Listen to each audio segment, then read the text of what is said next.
happy, we'll make a start. I'll just put the stream to record. Bear with me a sec.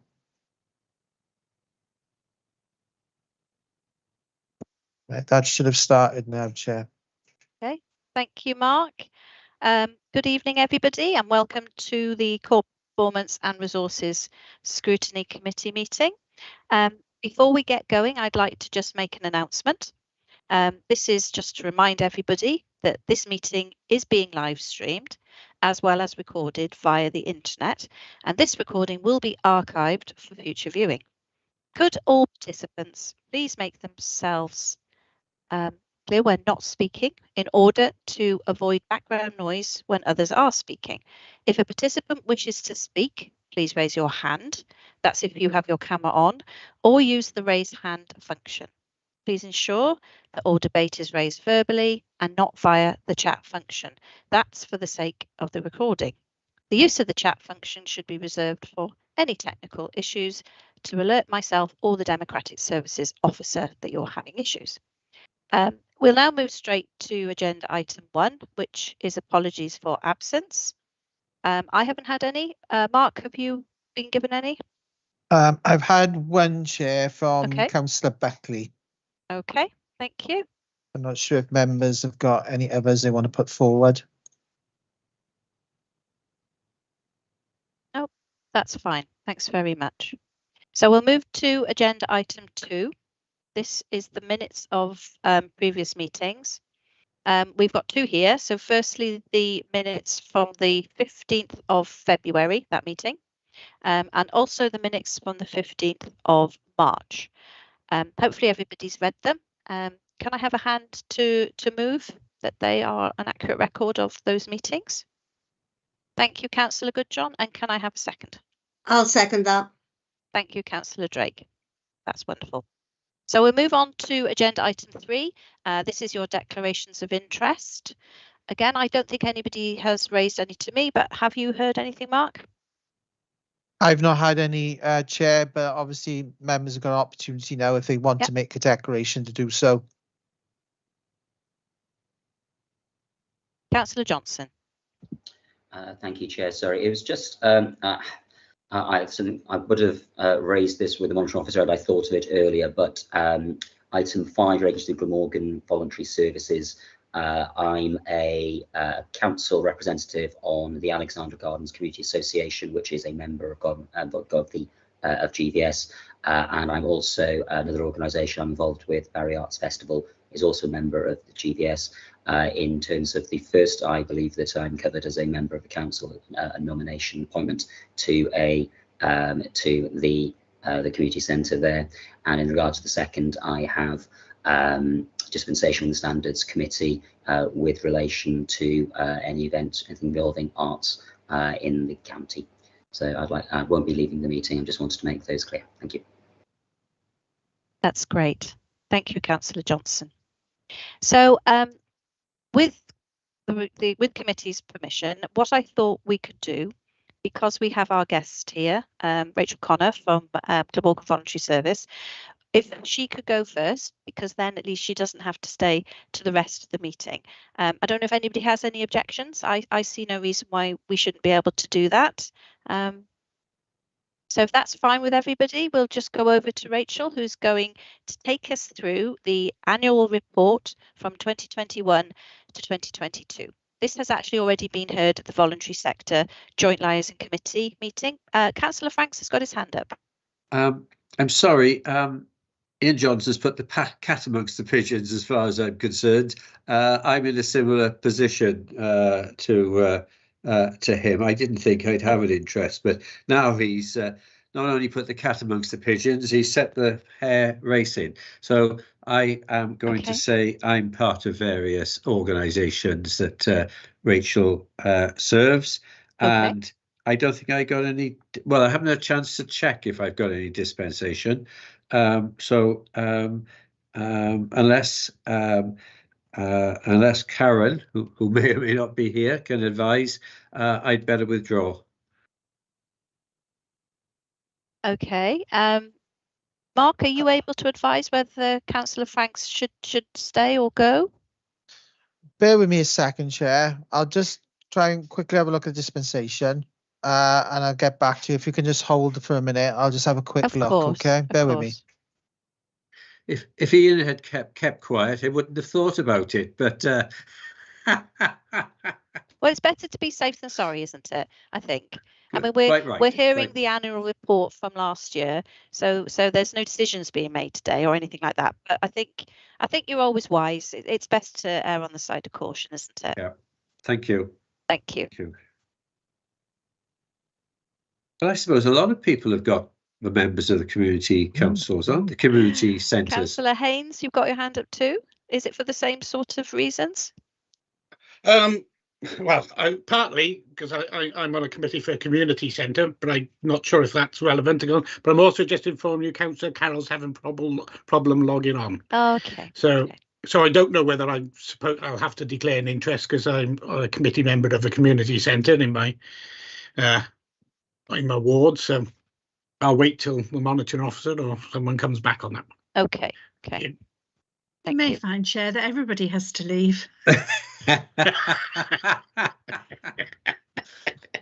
But I guess it's the nature of what you deliver, though, isn't it, Rachel? Because you work with hundreds of voluntary organisations, so it's Absolutely. I mean, at the end of March 22, I think our membership figure stood at about 770 organisations in the Vale, and it's more than that today. So, yeah, there's a good chance that you're involved in quite a few of them. yeah.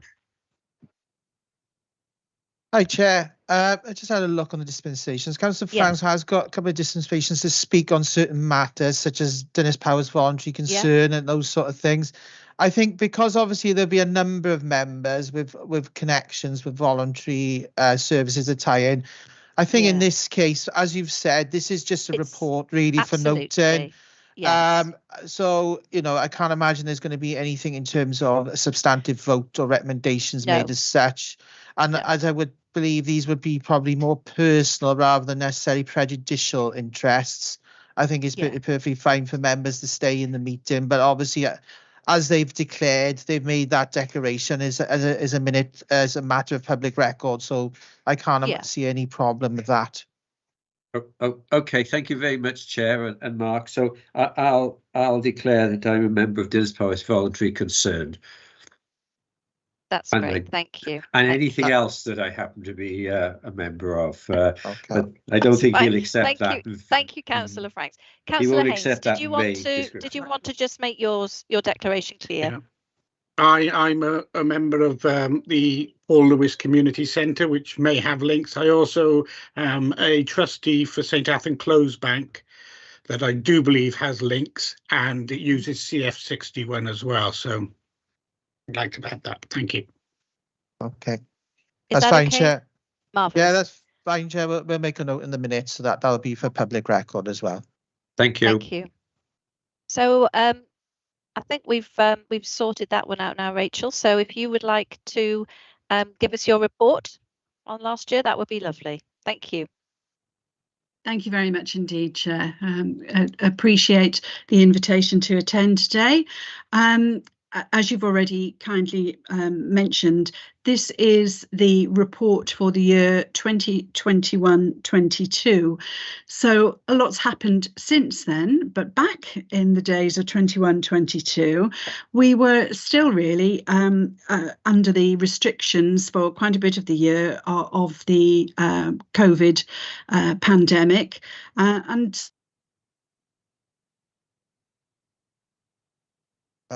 Right. Rachel, I think you've frozen. I don't know if you... Oh, no, it's fine now. You've come back on. Sorry.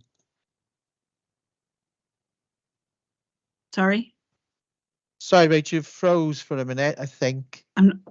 I was interrupted at that point. Is there a problem? No, sorry, Rachel. I think your screen froze. Hello? If you could hear us, I wonder if Rachel, we can't see you. If that makes any difference. Yeah, please do.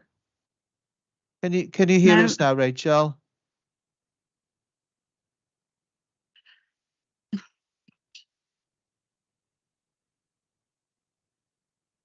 Hi, Rachel. Can you hear us now?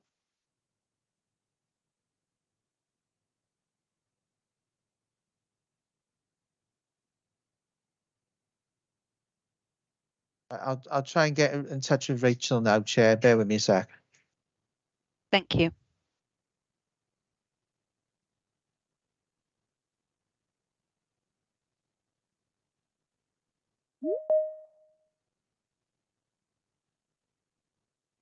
Hi, Rachel. Can you hear us now?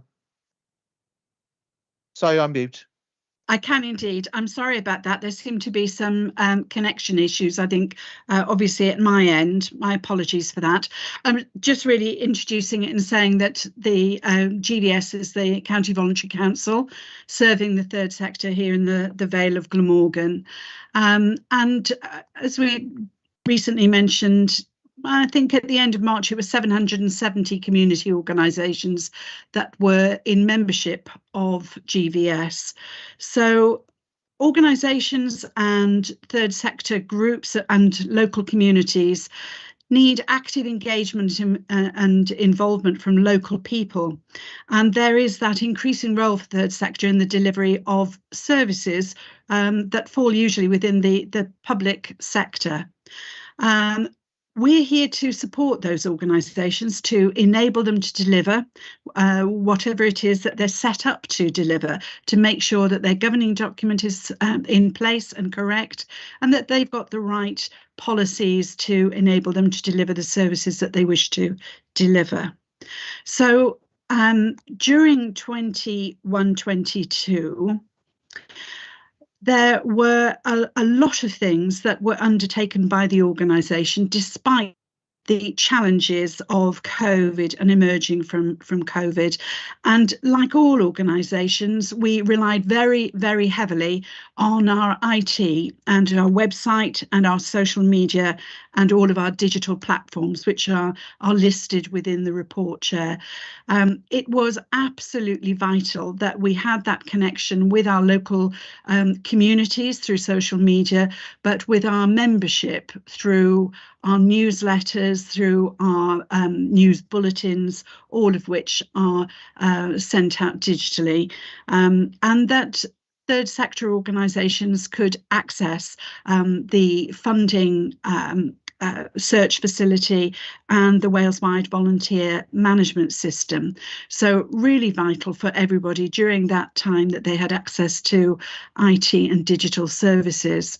But we did continue to deliver some emerging one-to-one services, so information and guidance on operating legally and efficiently, developing ideas and projects, lots of information sheets produced and circulated, and that really is where our information services of vital importance to third sector organisations. We also managed to return, having closed this down almost completely during the height of the pandemic, our practical services. And in the main, that tends to be a design and printing service for third sector organisations at a very low cost. Quite often organisations are producing small numbers of items, and it's cheaper for them to come to us than it is to go to a printer. And of course, they've got the backup of us having that knowledge of what's out there already, and some highly skilled individuals within the organisation to help with that design. We're also involved in running a lot of networks and fora, and as you'll have guessed, most of those went online. A couple of them were put into hiatus because of the nature of the network, but in the main, those fora met online and continue to support third sector organisations and emerging groups and services. One of the key elements that you'll be aware the third sector is absolutely hot on, and that is funding and the need for funding that we have within the third sector. And our own organisation has provided throughout that year a lot of one-to-one advice, various funding events, surgeries with national funders, and groups that were helped throughout the year managed to bring in just over £780,000 worth of funding, which was as a direct result of advice and information given by the team. So we also have a training service. All of that had morphed onto online delivery. We were not in a position to give face-to-face training, although we did provide some one-to-one online social media and IT training. Partnership and consultation and joint working that really did continue with little or no interruption throughout the year, and you'll see all of the partnerships and joint working groups that GVS plays a part in. And I think the key element that got many of our services and our local community and members of our local community through the pandemic was the fact that key players within the Vale of Glamorgan worked in partnership. So there was tremendous partnership working with the local authority and with our partners in health, as well as fellow third sector organisations.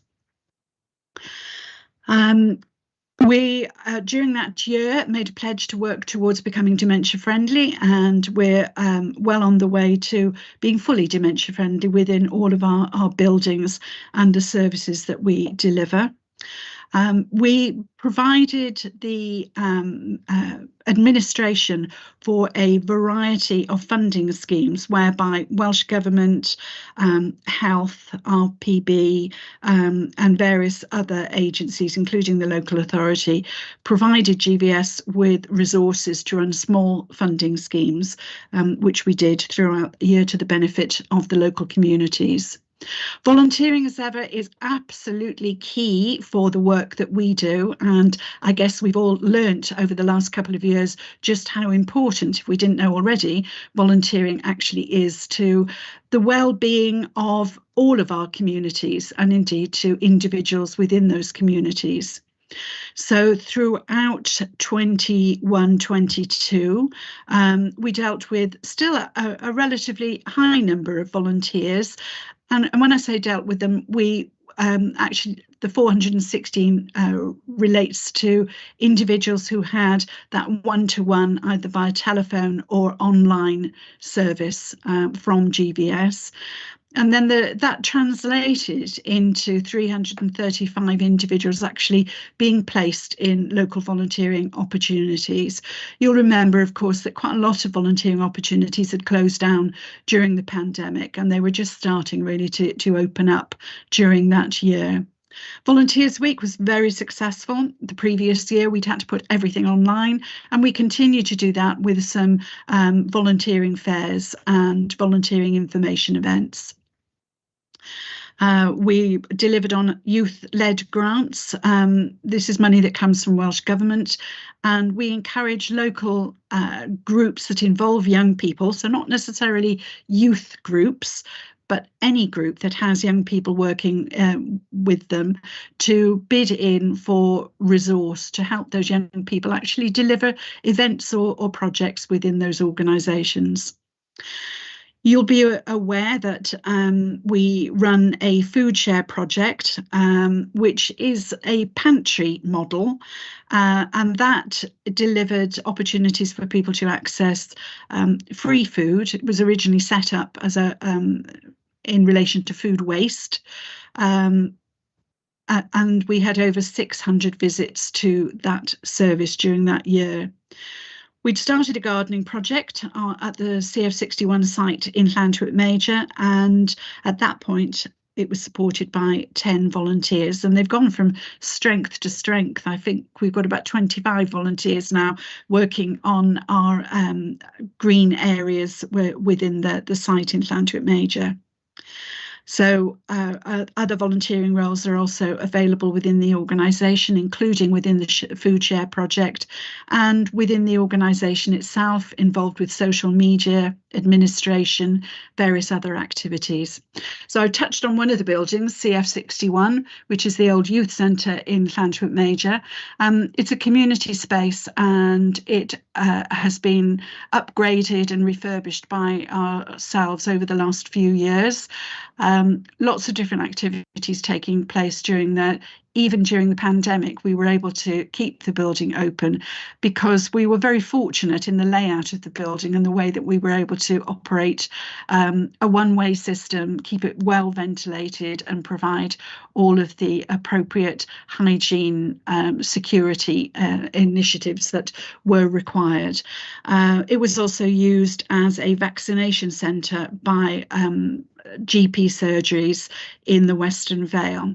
So really vibrant building, vibrant activities going on there. We'd also taken on the old Western Vale Integrated Children's Centre, or WITIC. We had that as a community asset transfer from the Vale of Glamorgan Council, and we have refurbished that and brought it up to a modern standard. In fact, I think all of the facilities in there are pandemic proof. One of the things that we set out to do so that the building does meet a wide range of hygiene security measures, so that whatever happens in the future, we'll be able to operate from that building. Lots of activities going on in the building, including the development of an older people's hub in conjunction with Age Connects. So they had been in another building in Llantuit Major. There were issues, I think, with access to that building. So with funding administered by the local authority, we were able to provide an office space for them and space to deliver other services within the building as well. So very pleased with the development of that initiative. Still early days, I think. Enabling people to access services when throughout the pandemic, and indeed in this particular year, they got very used to receiving services either online or via telephone.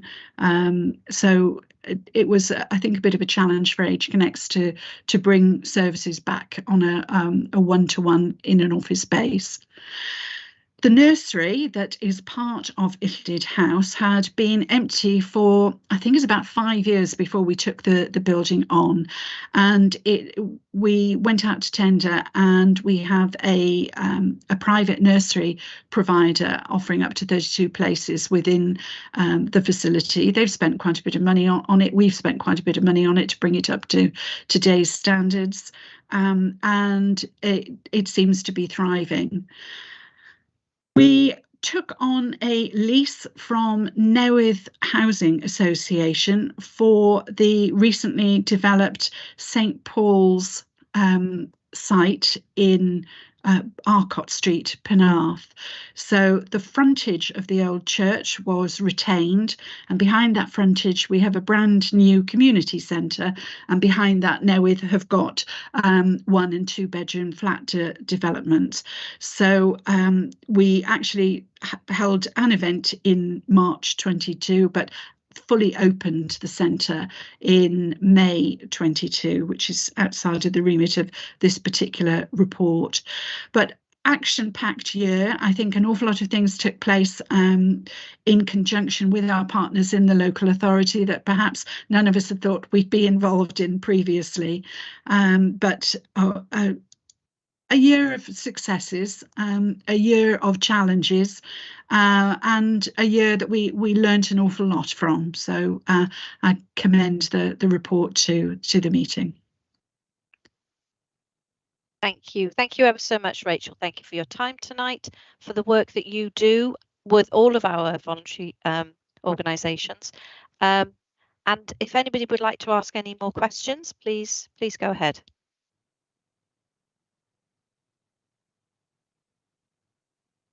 Councillor Johnson. Thank you, Chair. Thank you, Rachel. It's always very good to hear from the third and voluntary sector about the work that they do, and I think it's very important that the council hears about what goes on as well. I've got a couple of questions just for Rachel, and then I've got some questions for they're probably better answered by Tom in some respects around so our operations with the third sector and voluntary sector. Really, Rachel, obviously the report takes us to 2022, and you've talked about work in Llantrwm Major and in Penarth in particular.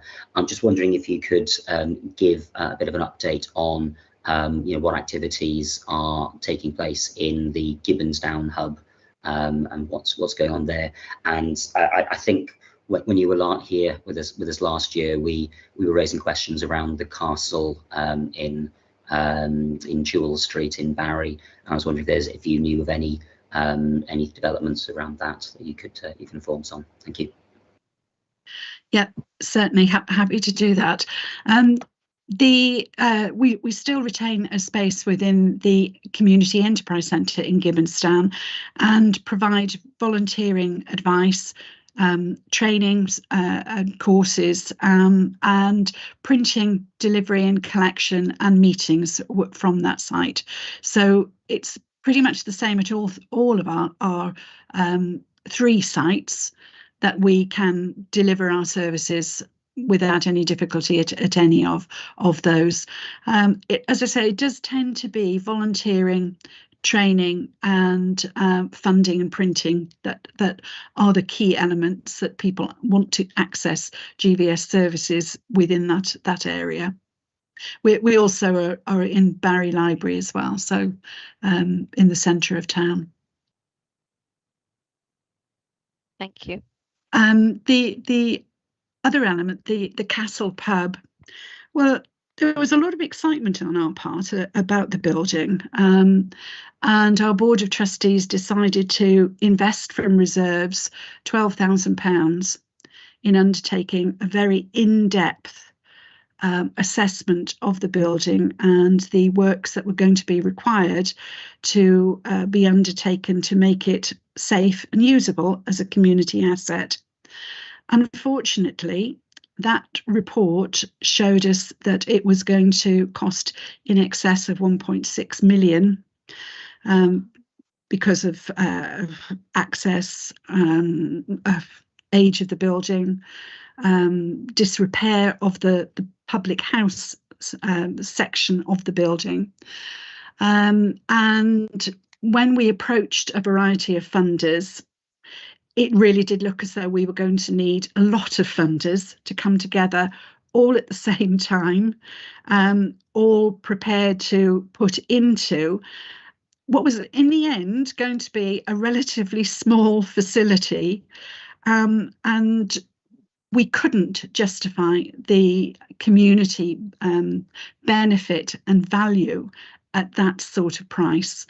And we were basically told by 2 of our usual suspect funders that they would find it very difficult to support that particular development, because it wasn't the whole building, it was just going to be part of it. And yeah, it was really disappointing. You can tell from the investment that the board were prepared to put into it that we were really quite committed at the beginning. We were enthused and could see it as a great asset to add to our portfolio and the way that we're delivering services, but we just couldn't justify the financial costs in the end. And Nawyth wanted a very quick turnaround. So. Thank you for that, Rachel. If I can, Chair, I'll come in once others have spoken to ask Tom about some wider issues. If that's okay. Okay, Councillor Hanks. Sorry for the delay. I thought Ian was going to carry on. That's okay. Thank you, Chair. Thank you for your report, Rachel. I was just going to say, am I right in thinking your quarterly year magazine Vista is published digitally? And I wondered if that would be possible to be sent to members. It is. We send it through to your. I can't remember what the technical term for your administrators for all of the committees and those who support councillors. So it does come through to the council, not just Vista, but also the health bulletins and I think the funding news as well. Right, I don't appear to be on that list, so I'll follow it through my end. Just to say, Councillor Hanks, when we do get the quarterly newsletter through, we do usually send it out to all councillors. but I'll double check that you are on the list, and I'll send you the most recent copy as well, if that's been missed. Okay. Yeah, thanks, Mark. Thank No you. worries. Thank you. We have Councillor Lovelock Edwards next. Thank you, Chair. And again, Rachel, I want to echo other committee members' thanks for the report. And whilst I appreciate the report is based on 2022, with the sort of impact of the pandemic and the cost of living increases that were already starting to take effect, have you seen a change in the numbers of people who are able to commit their time and participate? Are you seeing, and perhaps this is a general question that you may not be able to answer specifically, I appreciate that, but are you seeing any sort of early sort of indications that organisations are struggling because of the impact from post-pandemic and the cost of living impact on individuals being able to give up their time financially as well as physically in volunteering? Indeed, Councillor. I guess there are a couple of indications. The first is on an organisational basis.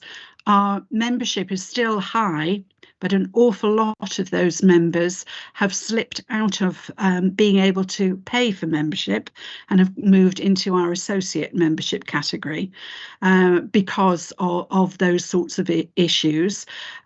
We've also lost a lot of organisations over the last couple of years, particularly small local organisations that perhaps had a majority of members who were from an older age group. A lot of those services and support groups seem to have closed down and disappeared. So that's been a major impact, I think, across the whole of the sector, whether in Wales, England, Northern Ireland, Scotland, wherever it might be. With regards to volunteering, we had a massive surge, as the whole of the country did, during the pandemic between March and June that year. And we've not gone back to the pre-pandemic numbers, but you saw from the numbers I mentioned earlier, we're about 50% of what was coming through during the height of the pandemic. Cost of living is naturally going to impact on what people feel they can and cannot do. And if third sector services don't receive the right sort of funding to support volunteers, so out-of-pocket expenses, etc., then it does become extraordinarily difficult for individuals who are experiencing straitened circumstances to participate in volunteering activity. So that is a major concern. I guess the other, for us, indicator of how difficult times are is the surge in users of our food pantry in Llantwit Major. It's not a food bank, so people do not require a referral. We set it up originally to deal with this, but during the pandemic and now into cost of living issues, we're finding that it's food need and food poverty that we're actually dealing with. And we have noticed that we're getting a large number of people who are in work. So we see people coming in paramedic uniforms, domestic care uniforms during their lunch hour, because that's when we offer the access that service. We've also got a large number of Ukrainian refugees accessing the service, and one of your colleagues mentioned the clothes bank, and we have the St Athan Clothes Bank with us every week, and people are accessing that service as well. So children's clothes, adults' clothes, and you can imagine Ukrainian refugees when they first arrived required a wide range of items to help them through the winter, and they'd arrived with very little. So all in all, I would say that as a litmus test, yes, there is a big change in the way that services impacted not just by the pandemic, but by the more recent cost of living rise. Thank you, Rachel. And I appreciate that this coming year will be equally challenging. Yeah, I think, Councillor, just to come back on that, a lot of third sector organisations have faced tremendous difficulty with utility bills.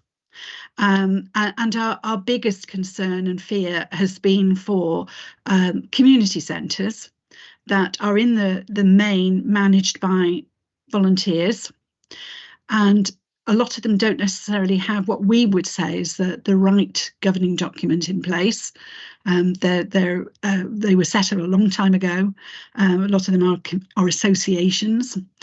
And that does mean that the individual volunteers who are on the management committee of that association are individually liable for those utility bills if the organisation cannot pay. So the fear and concern and worry that swept through the community centre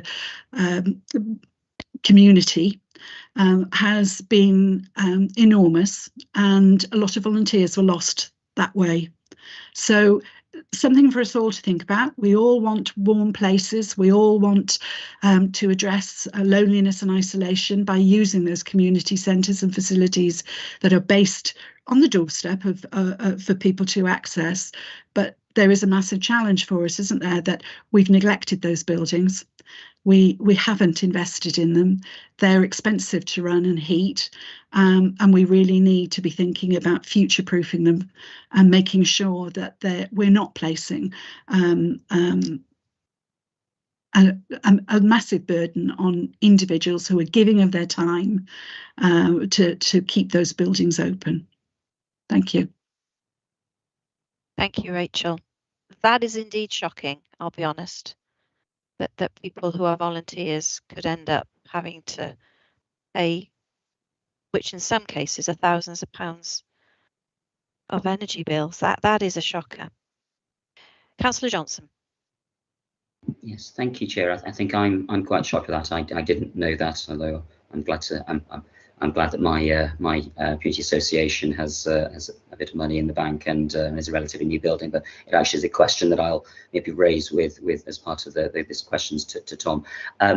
First of all, just to say that to this committee last year made a recommendation that Vista magazine should be circulated to all councillors, and I think it has been. I can find, I've got one for March in my inbox from circulated by Mark, so hopefully Councillor Hanks has that as well already.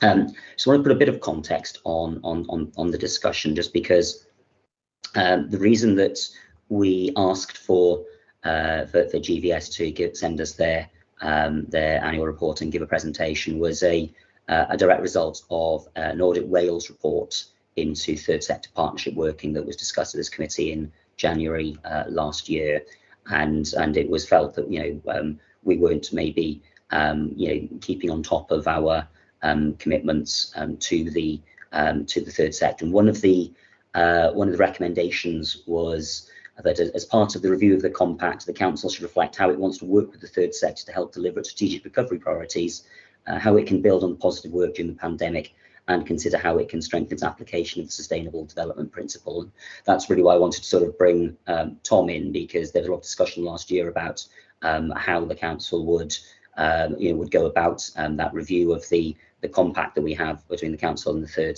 and voluntary sector, and what sort of format and engagement that would have with councillors. There's talk of task and finish groups, working parties, etc.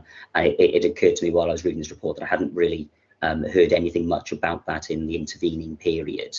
And what's happened for us is that one of the issues that was raised in that meeting in January last year was the not quite moribund voluntary sector joint liaison group, but very much, we were questioning why what it should be doing, why it wasn't being well utilised by the third sector and voluntary sector, and what could be done. There was a very good, because at that point the committee hadn't met in almost a year, and essentially it met to discuss the third sector report from Audit Wales and a report from GVS. Most recently, that committee met to receive this report and to receive a presentation from Linda Newton from Cardiff and Vale Action on Mental Health on some of the mental health impacts in volunteering and what's going on at the moment. There's a lot of very interesting things take place in the third and voluntary sector, as Rachel's outlined, and it feels a bit of a shame that there isn't better connection at our level, at a council level. Obviously, there's lots of services where the council engages with the sector, but I think it's been difficult to recruit people to join that committee and participate, which is a great shame, because I feel it personally, it's a very important place for the council and councillors to engage on a wider strategic level with the sector, where obviously some of us deal with these things on a regular basis as local councillors and with specific organisations. Really though, Chair, I just wanted sort of a bit of an update from Tom as to how that work was progressing. So obviously that's now about 15 months ago, and whether Rachel has seen fruits of this in any way, particularly regarding the compact, etc. Thank you, Chair. Bob, over to you. So thank you, Councillor Johnson, and thank you as well, Rachel, for the report and outlining what the work that the GVS have been doing. You're absolutely right, Councillor Johnson. There's been a huge amount of work that's been underway. Rachel and I don't see each other quite daily anymore, as we were through the pandemic, but certainly on a regular basis. And we've discussed in the last week or so with colleagues about making sure there's a regular liaison meeting between Rachel and myself, so that we can make sure that we're doing that kind of future planning. And I know the team are going to be in touch, Rachel, to put some time in when it's convenient to do that. And I suppose the focus of the Audit Wales report that we saw back in January 2022 was looking at, as you say, Councillor Johnson, how can we look at the compact, but importantly, I suppose, how can we reflect the change in the nature of the work that the local authority is doing with the third sector? I think during the pandemic, we worked really effectively, as Rachel's described, on a range of different services. And the reason for requesting Audit Wales to do that piece of work for us was really to understand what we could do in order to not lose that learning from the pandemic. We went straight from the pandemic into the sort of cost of living crisis, and whilst perhaps the strategic connection and reporting has not been taken forward as quickly as we'd have liked, the practical on the ground stuff absolutely has, and Warm Welcome is a really good example of that, with a really wide-ranging number of community organisations and GVS involved absolutely at the heart of that, as well as being in receipt of some of that cost of living discretionary scheme funding and other schemes. I think the challenge now is how we bring that back together and in effect deliver the commitment that is in this year's annual delivery plan, which is about that kind of strategic approach to the relationship with the third sector. And the compact is a really important part of that. And I know Rachel and I are going to be discussing how we can formalise some of that in the compact in the coming weeks. We've started to give some thought to how the Voluntary Sector Joint Liaison Committee could be better utilised, better connected, and I'm keen to talk to Rachel about that in the coming weeks. And one of the ways that we've started to think about maybe doing that is enabling the committee to focus in on the critical challenges in the annual delivery plan each year. So, for example, we may well then be able to draw together colleagues from across the third sector on issues like climate change, like cost of living, and then importantly, organisational resilience, because community and third sector organisations have a massive stake in all of those things, and there's lots of stuff that we can learn from them, and equally that we can do to support them in their work as well. So that's perhaps some of the thought about how we can make some of those connections work a little bit better, and make sure that very important political involvement is there. It's great to see the work that GVS are doing around the Northern Food Hub and the food pantry. And I think that's a really great example of this work in action, where Rachel had an established food pantry operating weekly within CF61, by working together, we've been able to leverage some lottery funding to then augment that on a monthly basis. So then you've got a variety of different agencies, including ourselves, coming together to provide that support. And it's really about, I suppose, Rachel, how we formalise some of that learning and how we can apply it potentially in other areas of the Vernon Glamorgan now. So that's a bit of an update, Councillor Johnson, in terms of where we are. And as I say, I'm due to meet Rachel shortly to discuss those ideas, and we look to bring something to Voluntary Sector Joint Liaison Committee shortly. So if I could just quickly, Chair, sorry, Tom, just thought of something that is relevant while we were talking there, which is that as part of Project Zero, you were discussing doing a study of the 22 community centres and opportunities to improve their energy efficiency, etc. So if you can give an update on that, given that's relevant to what Rachel was saying earlier. Certainly, and my apologies, I missed it. I did scribble it down as I was preparing some notes. Absolutely, Councillor Johnson, we managed to secure some grant funding from Welsh Government through Ystadau Cymru to undertake those surveys of the community centres. The purpose being to understand the energy efficiency measures that could potentially then be installed there to reduce both carbon impact and obviously at the moment the financial pressure. I don't have details of the schedule of those surveys, but I can certainly undertake to get that information circulated to committee. Thank you, Tom. That's great. Rachel, would you like to come back in on that? Yeah, to come back on that point and a couple that Tom had made as well.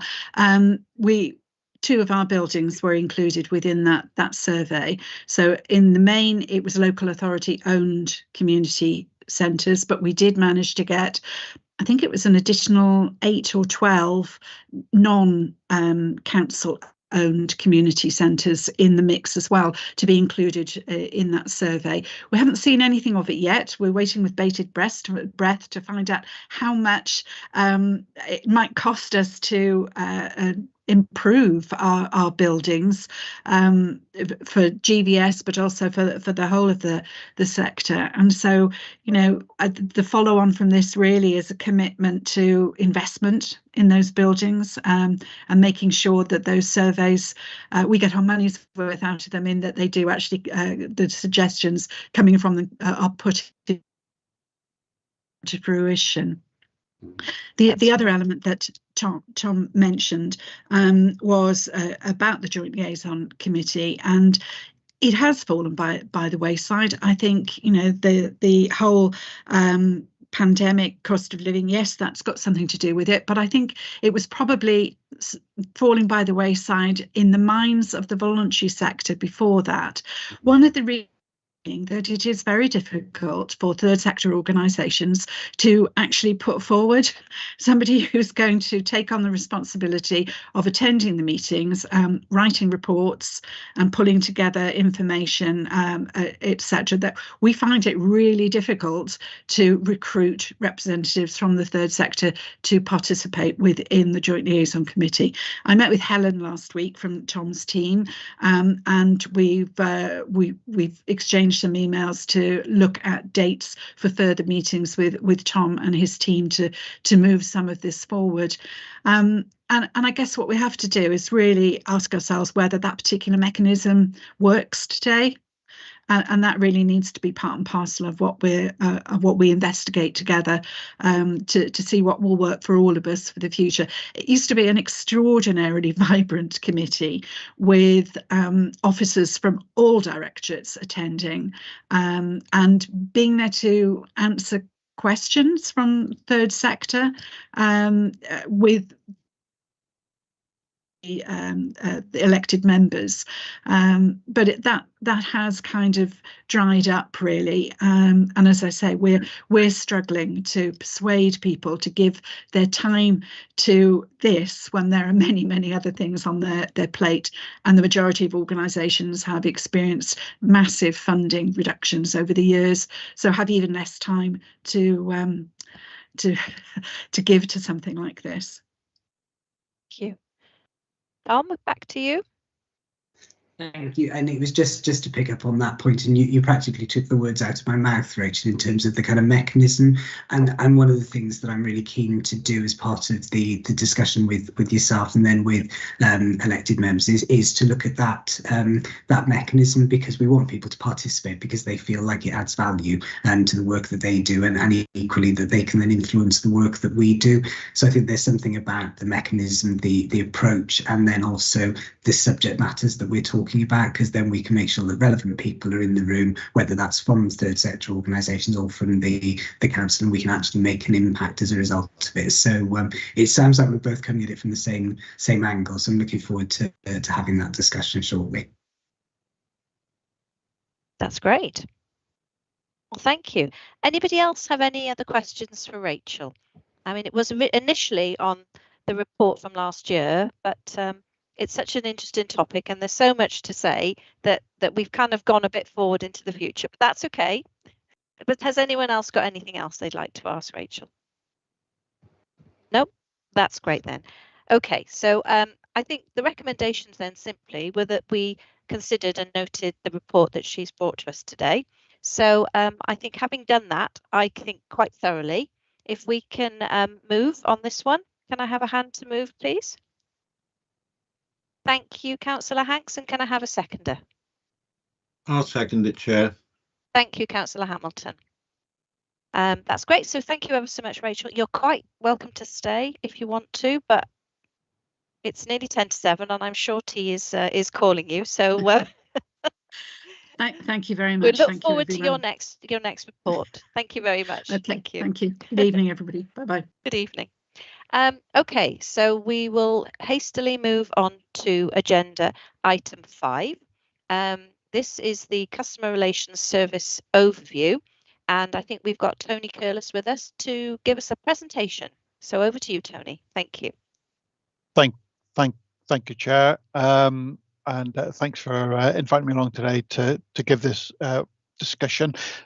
Should probably start to say thank you to those who have been members who've been able to attend the Customer Relations Contact Centre over this week. It's been great to have you with us and discuss the service, and also to extend the invite again for those who have not been able to make it yet.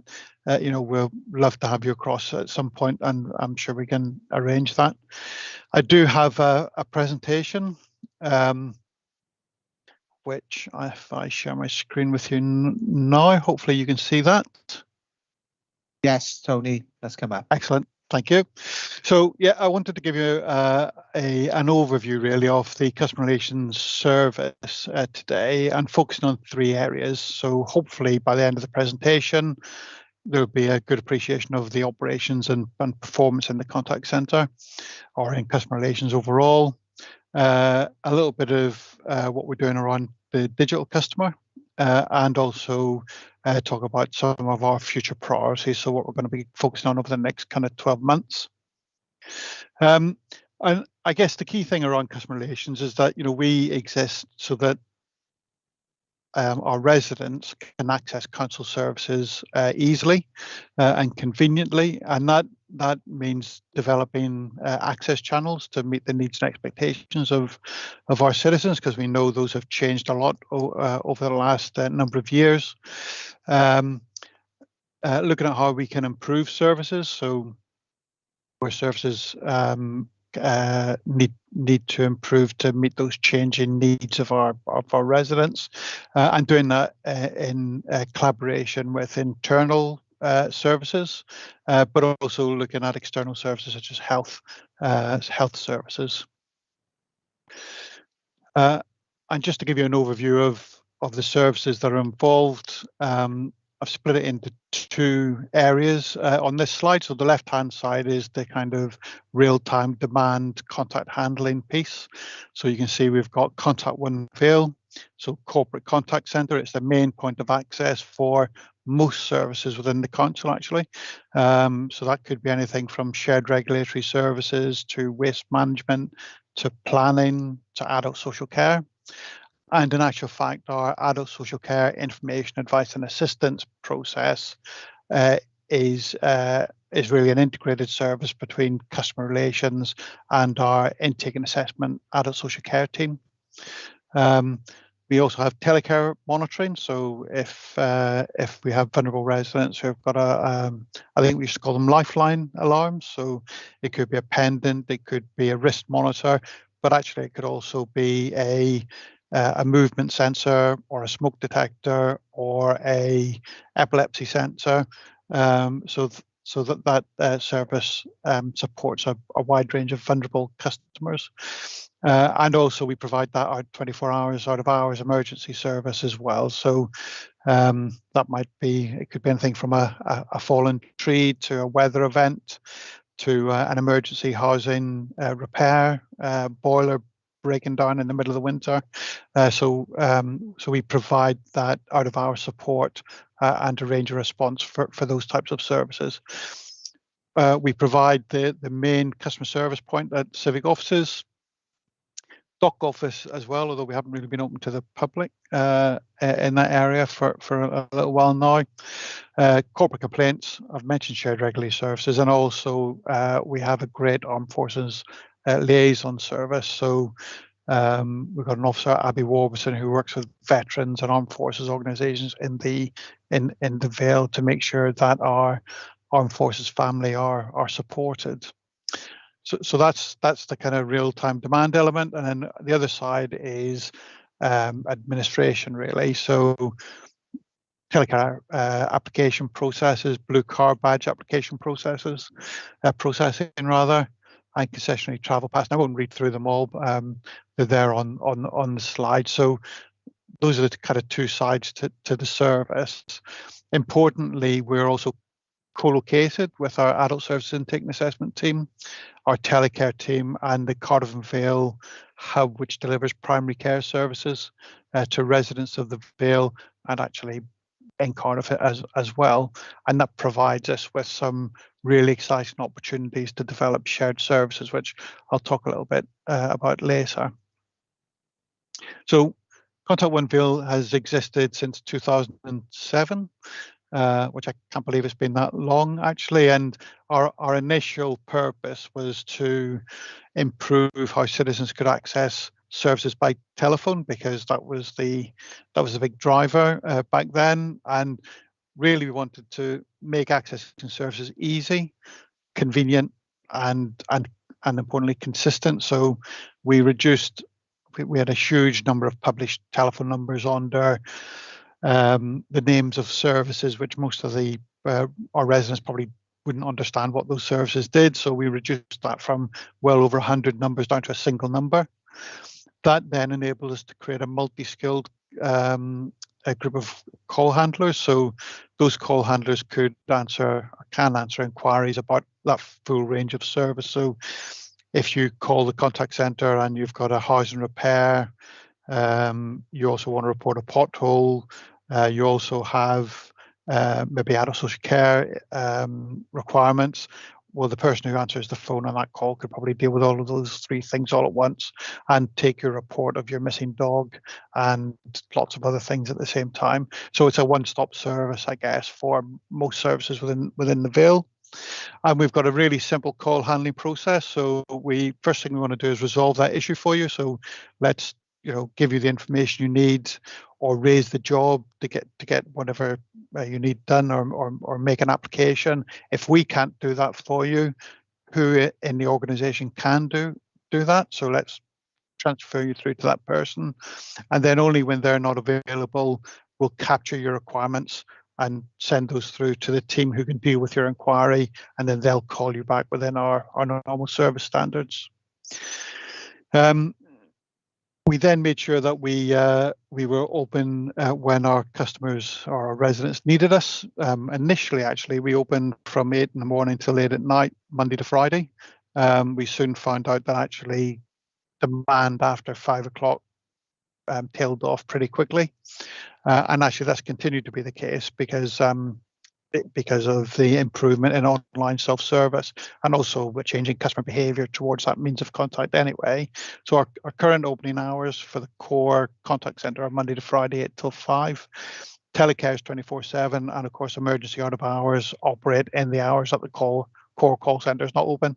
So we provide services there. Civic offices, I've just made a note of here, are now open 8:30 till 5. We changed the opening hours of the reception quite a bit during the pandemic, but we're now back to what was our normal service pre-pandemic. And then in terms of consistency, the key thing is you've got a single group of staff delivering services. They've got consistent performance management, consistent support, and therefore it doesn't matter whether you're calling us about housing or waste management or planning or adult services, you'll get the same type of response, broadly speaking, from whoever you speak to in the contact centre. And then the other important thing about consistency is that kind of key resource planning bit. So it's about using kind of best practice contact centre resource planning, making sure that we can forecast demand based on historical figures, and then trying to match our resources as closely as we can do to that demand, so that we can have a consistent answer delay or wait time for customers to get through to the contact centre. Over time, our residents' needs and preferences changed, in terms of how they wanted to contact the council, and so we've expanded our range of channels to include all of the ones that you've seen there, and also we support. We can provide support through British Sign Language. We use the RNID Relay UK service for hearing and speech impaired residents, and also whatever channel you contact us on, we'll provide it in English and in Welsh. Although I think, as I pointed out there, it's important to flag up the recruitment and retention issues we have for bilingual staff. That's a key operational risk for us going forward. So just looking at the workforce management piece, as I said, it's about matching our available resources against anticipated demand. And that demand is both the number of inquiries we expect to get in at any point in time during the day, and also the how long those inquiries take to handle. And then trying to match our resources on a daily basis, a weekly basis, or even sometimes a seasonal basis. And we're trying to develop a kind of campaign management approach. So, we know that end of year billing happens every March. So how can we use our resources best during that time compared to maybe a time of low demand in December, for instance? And there are things that impact the availability of call handling resource, and we call that shrinkage. So it takes a resource away from call handling. Obviously, people need to take leave. We do have sicknesses, a fact of life. We also need to make sure that we give people training to make sure that they keep their level of performance up, and do some performance management. And obviously, we do kind of administration and communication.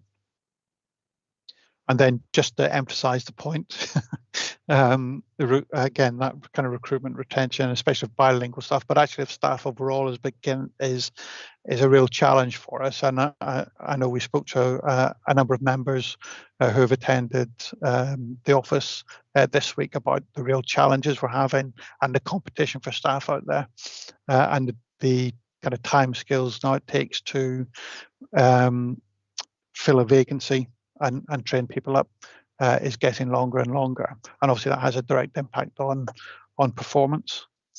So basic demand management, there are three elements to it: number of calls, how long those calls take to handle, and the resources you've got available, and they all contribute to the how long people have to wait on the phone before they can get through to us.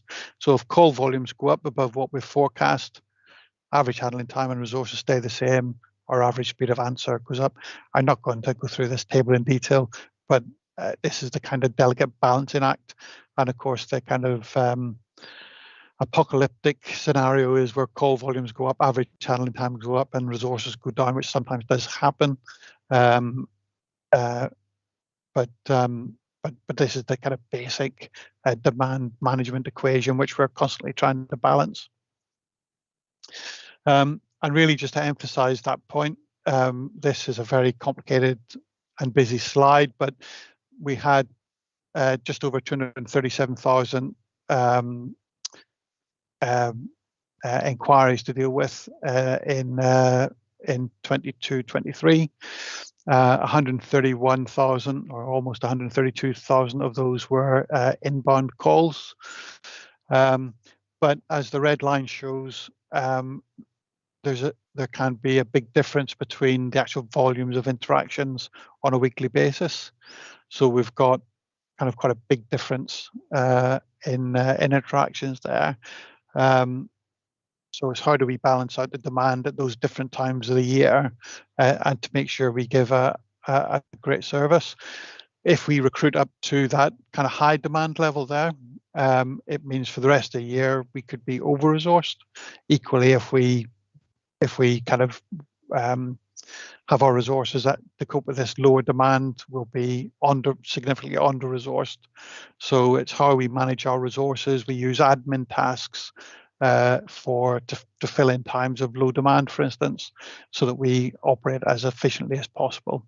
And just interestingly, we were talking in the last item about the impact of cost of living crisis, and over the last year we've got a dedicated telephone line for people who are dealing with cost of living issues, and we've had 8,500 calls to that line alone, and that doesn't include people who come through on our normal lines as well. So that's a source of increasing demand for us.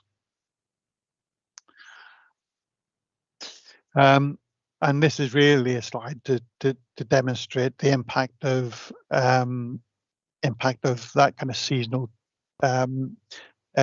changes and individual events in terms of their impact on our ability to deliver a consistent service. So at the beginning of the year here, we have end of year billing, which impacted the average speed of answer during 21-22. Then we had waste changes going live in June 22, and that led to a spike in number of inquiries we were getting. And of course, that meant with a consistent resource, that meant that average speed of answer increased. And then again, as demand reduced and our resources remained the same, then during kind of October, November, December, January, our average wait time went down, and then of course average end of year billing again in March of this year, and that led to a spike in demand. And if we carried that chart on to April, you would see that average speed of answer actually would climb again as we introduced the recycling changes in Penarth, Sully and Dennis Powys as demand increased. So things have changed over time. Like all services in the council, we were impacted by austerity, by the pandemic, by changes in resident needs and expectations, and our resources have changed to kind of reflect those issues. So a changing capacity in the way we deliver the service, and it has impacted on operational resilience. I think the important thing to say is that, you know, we've had quite a big reduction in actual call handling staff, but as there's an uptake in online self-service, that should lead to a reduction in inbound telephone inquiries. And therefore, we'll get that balance between our kind of real-time demand resources and that real-time demand. So this is our current our resource model, and I won't spend too much time on this, but it was just to give you an indication of all of the different types of activities that happen within the contact centre and how those resources are split across those activities on a daily basis. So digital technology has had a big impact on our service, and it has a big impact on our residents' behaviour in terms of how they access those services. And actually, in customer relations, we've got quite a long history of developing digital services. Now, that's not to the exclusion of other communications channels, and we're very much come from the perspective that when we design services, we design them for everybody. So yes, we design them for people who want to access services digitally, but also for people who want or have to phone us, or want or have to come into the civic reception. So nobody is excluded. But digital technology and the kind of move to online self-service is a reality that we have to reflect. And quite a number of years ago, we worked with our registrar's team to implement an online service so that people could make appointments for birth, deaths, and marriage bookings. Bulky collections is a great service. People can book and pay for them online, and those bookings go directly to the handheld device of the people making the collection, which is great. We've just been introducing over the last 18 months a new service called, jumping the gun. We implemented a service called Gov Delivery, which is a mass email and text messaging communication system. So we've got over 80,000 residents registered for that service, and they will be getting information about adoption services, reminders about their bin collections. You'll get an email before the night before they're due to put the bins out, just to remind them what needs to go out. There's a whole host of different topics that people can subscribe to and get regular updates for by email. And Content Manager is our electronic record system that we use to maintain records in the council. So the push has always really been about improving access for residents, but it's also about improving services, making things better for our colleagues, because we make their jobs easier, and also helping to manage costs. And as part of that work, we've also worked with partners in the Get the Bill online service to address issues around digital inclusion, because although, yes, we recognise that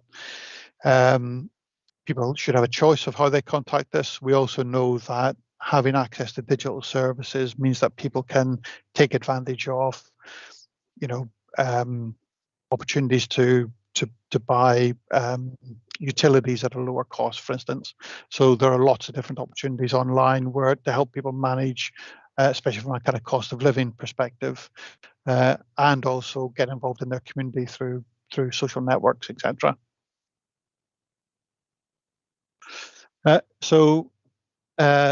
As you may know, our Oracle system has been moving across to the new Fusion system. Whenever it became apparent that our old system was falling out of service support, rather than simply move on to the new version of the Oracle CRM solution, we wanted to take the opportunity to think about what our residents needed from us, what we needed as an organization, and then go out and test the market to find a product that was really kind of fit for purpose and would deliver not just for now, but for the future. And so we ended up procuring a system called Gov Service, and it provided a kind of a real opportunity to transform services and the citizens' experience of accessing those services. It's a platform which is a toolkit, really. So it doesn't come with a kind of a set process. We can build those processes based on the organization's needs and our customers' needs. It's got a customer portal, so you can register, you can have an account, and you can track your own kind of reports and requests via that customer portal. And then it's got a staff portal for staff to be able to manage their workload. And then on the right-hand side, these are the services which we've also integrated with. So it means that data can seamlessly, pass between our Gov Service portal and these other applications, giving an opportunity for improved services. And when we started to implement the process, the our kind of key focus was trying to understand what our residents needed from us and what their preferences were. Then we would review the process, and then at that point we would look at, right, okay, how do we use the technology to support the process to deliver the needs of our residents. So the starting point is always what our residents need, not the technology that we happen to have available to us, although there's a kind of an interactive relationship there. And again, in terms of our approach, we start off with that discovery piece, which is what does the service do? How do our customers want to interact with it, and what do they need to get from it? Then we build prototypes of those services and test them and make sure they were delivering on those needs. And then at that point, we would, once we'd done that testing, refine the process, and then only at that point would we go live to the customer. And for us, that initial discovery session, because our initial focus was on getting services off the Oracle platform, which was going to become unsupported, onto the new platform, it was all about engagement with the service owners, looking at whatever insight we had in terms of our residents' needs, and then workshopping those things out. Only after that would we build the prototype, we'd do the user acceptance testing, and then we'd apply those learnings to a release into the contact center. So we would give our call handlers an opportunity to use that service, and then they could give us feedback on what worked, what didn't work, what could be improved. And then at that point, we would go live and release those services onto our website for our citizens to use.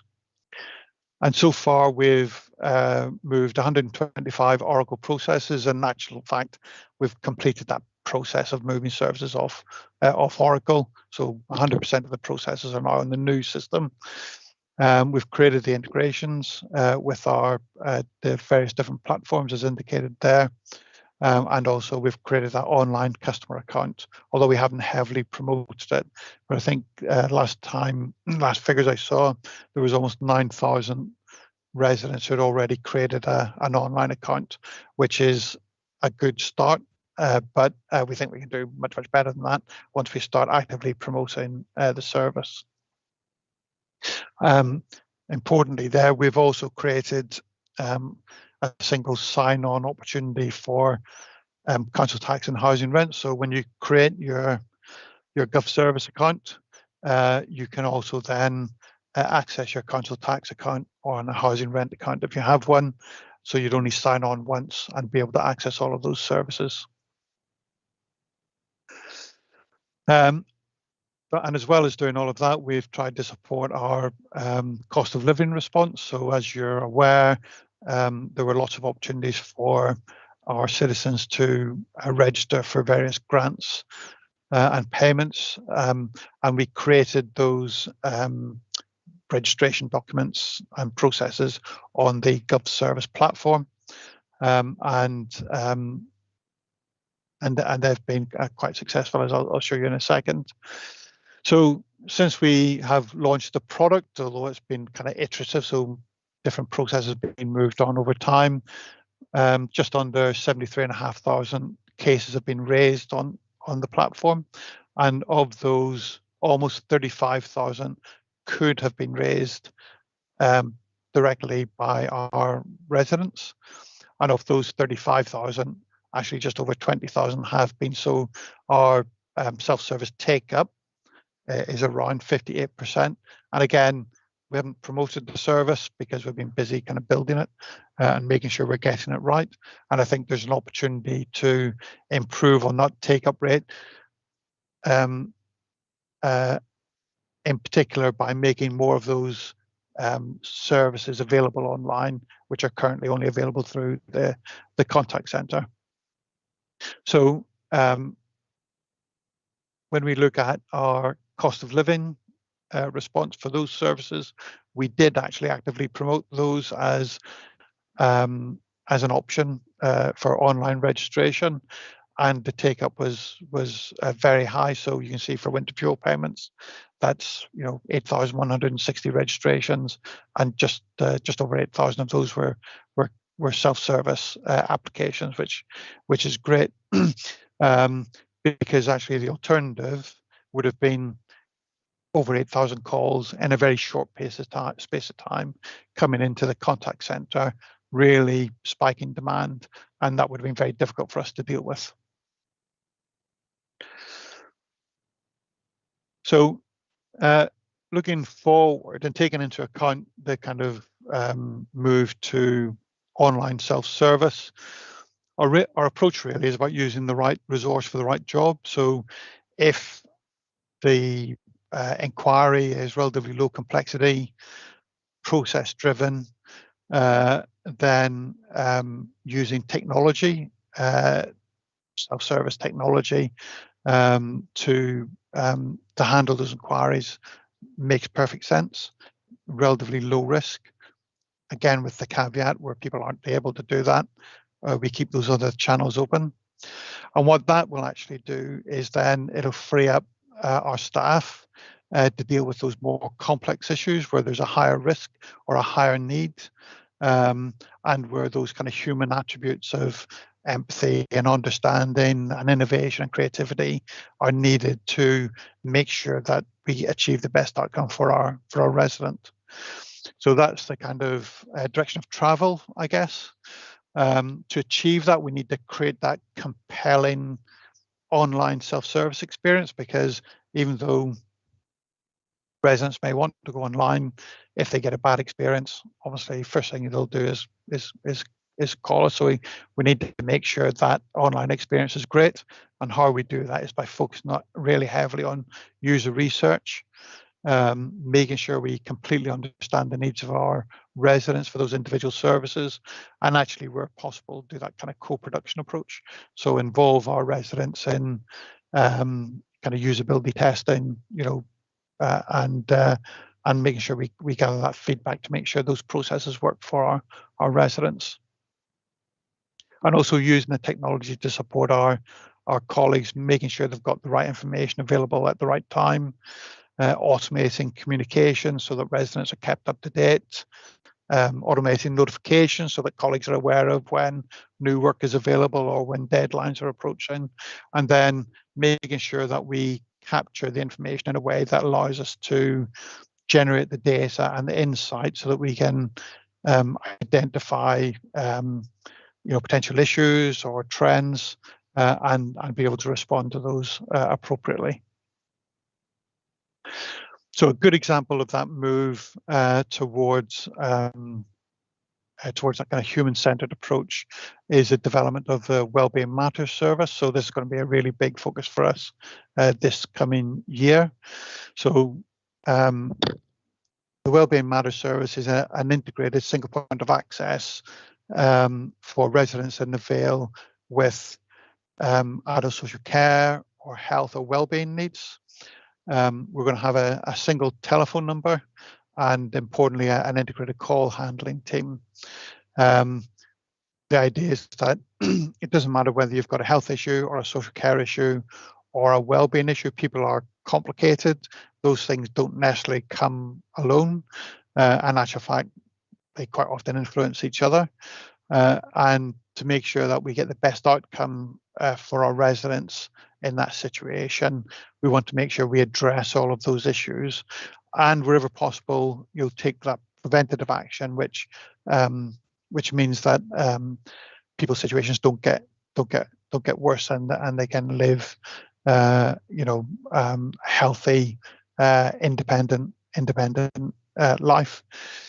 So the service obviously has social workers. We've got nurses in the contact centre. Telecare service, a really important part of that. Vale Community Resource Service and St John's Ambulance, who currently provide our falls response service. So we used to have to rely on, if somebody pressed a pendant because they'd fallen, we'd have to rely on Welsh Ambulance to kind of provide a response. No need to rehearse the kind of pressures the Welsh Ambulance Service are under.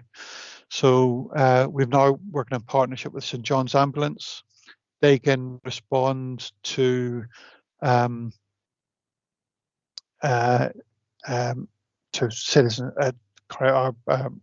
residents who have fallen, pressed their pendant. They can normally get them within 20 or 30 minutes, help them up, take medical observations of blood pressure, all of that type of stuff, and then they can provide that information to our health colleagues in the contact centre, and then our health colleagues can then phone the customer back and undertake a screening to find out if there are any required medical interventions. So we've had situations where our health colleagues have called back and they've identified that our resident is suffering from concussion because they've hit the head during the fall. We've had a situation where one of the residents had cut themselves, and our health colleagues were able to organise a district nurse to attend and dress the wound, make sure it didn't get infected, and prevented that person perhaps having to be being incapacitated and maybe having to go into hospital, or with all of that entails. So early days for that service, but it's already I think bearing fruit. We've just gained authority to recruit an integrated contact centre manager. So currently the call handlers on C1V side and health call handlers are managed separately, although they kind of work together. And now we're going to have a contact centre manager who will be responsible on a day-to-day basis for managing both sides, and that post is going to be critical in creating that integrated call handling team and bringing that together. And then the other important bit of investment we've made is in procuring the shared services portal for GovService. So that what that means is we'll be able to make electronic referrals from council staff to health staff, or the other way around, and also make referrals to third sector colleagues. So if a resident phones the contact centre, for instance, and we think that Age Connect can support them with a particular issue, currently what we do is we provide them with the telephone number or an email address, and then they go off, and actually we never know whether they make contact with Age Connect or not. And quite often we'll probably find that we end up seeing that resident at a later date when their situation's worse, and we may have to put more complex care needs in place. This new portal will allow the call handler or the social worker or the wellbeing officer to actually create an electronic referral which will go directly to Age Connect. Age Connect then would be able to proactively contact the resident, record the outcomes of that contact. So we'll start capturing kind of some really kind of rich data there as well. And we can be more confident that the resident is getting the help they need without having to, sometimes it's difficult to make that first call and ask for support. And rather than ask people to make multiple calls to multiple organisations, it's better if we can get all that done on that one first point of contact. This is a very busy slide, but really it's designed to show the number of services that are provided, particularly from our primary care colleagues who are co-located with us. I'm not going to dwell on it because I've realised how blurry it is and difficult to read. So what are our priorities for the next year? So we want to really focus on developing user-centered design capacity so that we can make sure our services meet the needs of our residents, irrespective of what channel they choose to contact us on. We're doing some usability and findability testing with residents. So we've chosen kind of 3 popular and high volume inquiry types, and we're working with some tenants, actually, council tenants, in June, and they're going to help us with testing those services and provide us feedback in terms of how easy were they to find on the website. When I did find it, was it easy to use then, or was it difficult, or is there anything we could add to it to make it even better?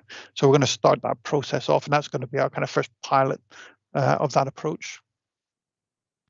We're also working on a number of different services. So green waste season ticket, I've called it. So we need a process to be able to, for our residents to be able to register to have their green waste picked up during the summer and pay for that service. We're working with adult social care colleagues to see if there's or to see how we can provide an online opportunity for residents to access adult social care services. And we're developing a range of personas, which are kind of a set of characteristics which we can apply to a particular process and think about whether that process meets the needs of that persona. So that could be, I'm elderly, vulnerable person who doesn't access the internet. So how, if I'm that type of person with those characteristics, how do I access that service? Equally, I'm somebody who's capable of accessing online services. So would that meet our needs? Improving data analysis to inform that service development, and then using that data to take a life event approach. So based on the initial inquiry into the contact centre, can we predict what other services our citizen might need? So if I'm applying for a blue car badge, I've got mobility issues, what are the other services that I might need to help me live a kind of healthy, independent life? Once we've identified that, proactively offering those services rather than wait for those services, rather than wait for the resident to ask for those services at a later date. We've just completed a payment card industry compliant telephone payment system. So we are now compliant. We're going to be launching or testing a service from Informed Communications, which is an automated telephone inquiry handling system for council tax and benefits, which potentially could significantly reduce the amount of telephone demand for those services, and therefore reduce wait times and improve services overall. We're upgrading the contact centre platform so that we've got the one we've got in place we've had since January 2020. We need a new service which meets our today's requirements and is fit for the future. And then we're doing a lot in collaboration with the WLJ digital team and other councils to look at whether it's possible to share those kind of scarce resources that we talked about. We mentioned how difficult it is to recruit in some areas, so Welsh language in particular, really difficult for us. And then those kind of digital data and technology skills, which are so scarce, but which are really important in terms of delivering some of these developments. So is it possible to create those shared services with other councils in particular, who maybe have the same technology and use the same applications, so that we can develop those resilient services? So I know that was a real whistle-stop tour and I rattled through it really quickly. So thank you for your patience while I went through that, but obviously happy to take any questions. Thank you very much, Tony. And you are right, there is an awful lot of information, lots going on, and we thank you for all of your efforts, because it does improve the customer experience. The more you can get online, the better. Now we've got hands up, so I'm going to move swiftly because he's been very patient, to Councillor Carroll. Would you like to ask Tony a question? Yes, thank you, Chair. I've got one question. Before I start, though, and I say this in the nicest possible spirit, in the remainder of the meeting, could we curtail the presentations a bit? I'm just conscious that we've got quite a few other important items to get through, and we're almost we're over an hour and a half into the meeting now, and I think that potentially if the presentations are too long, I would have raised it on the work programme, but it's not on the item, it's not on the agenda this evening. I'm just conscious that it limits the scope we have to ask questions. So as I said, I would have raised this elsewhere, but there wasn't an opportunity on the agenda. With regard to the point, thank you for the presentation, Tony. It was very detailed, and there's certainly a lot to digest from there. I do fear sometimes with our customer service and our customer handling approach as an authority.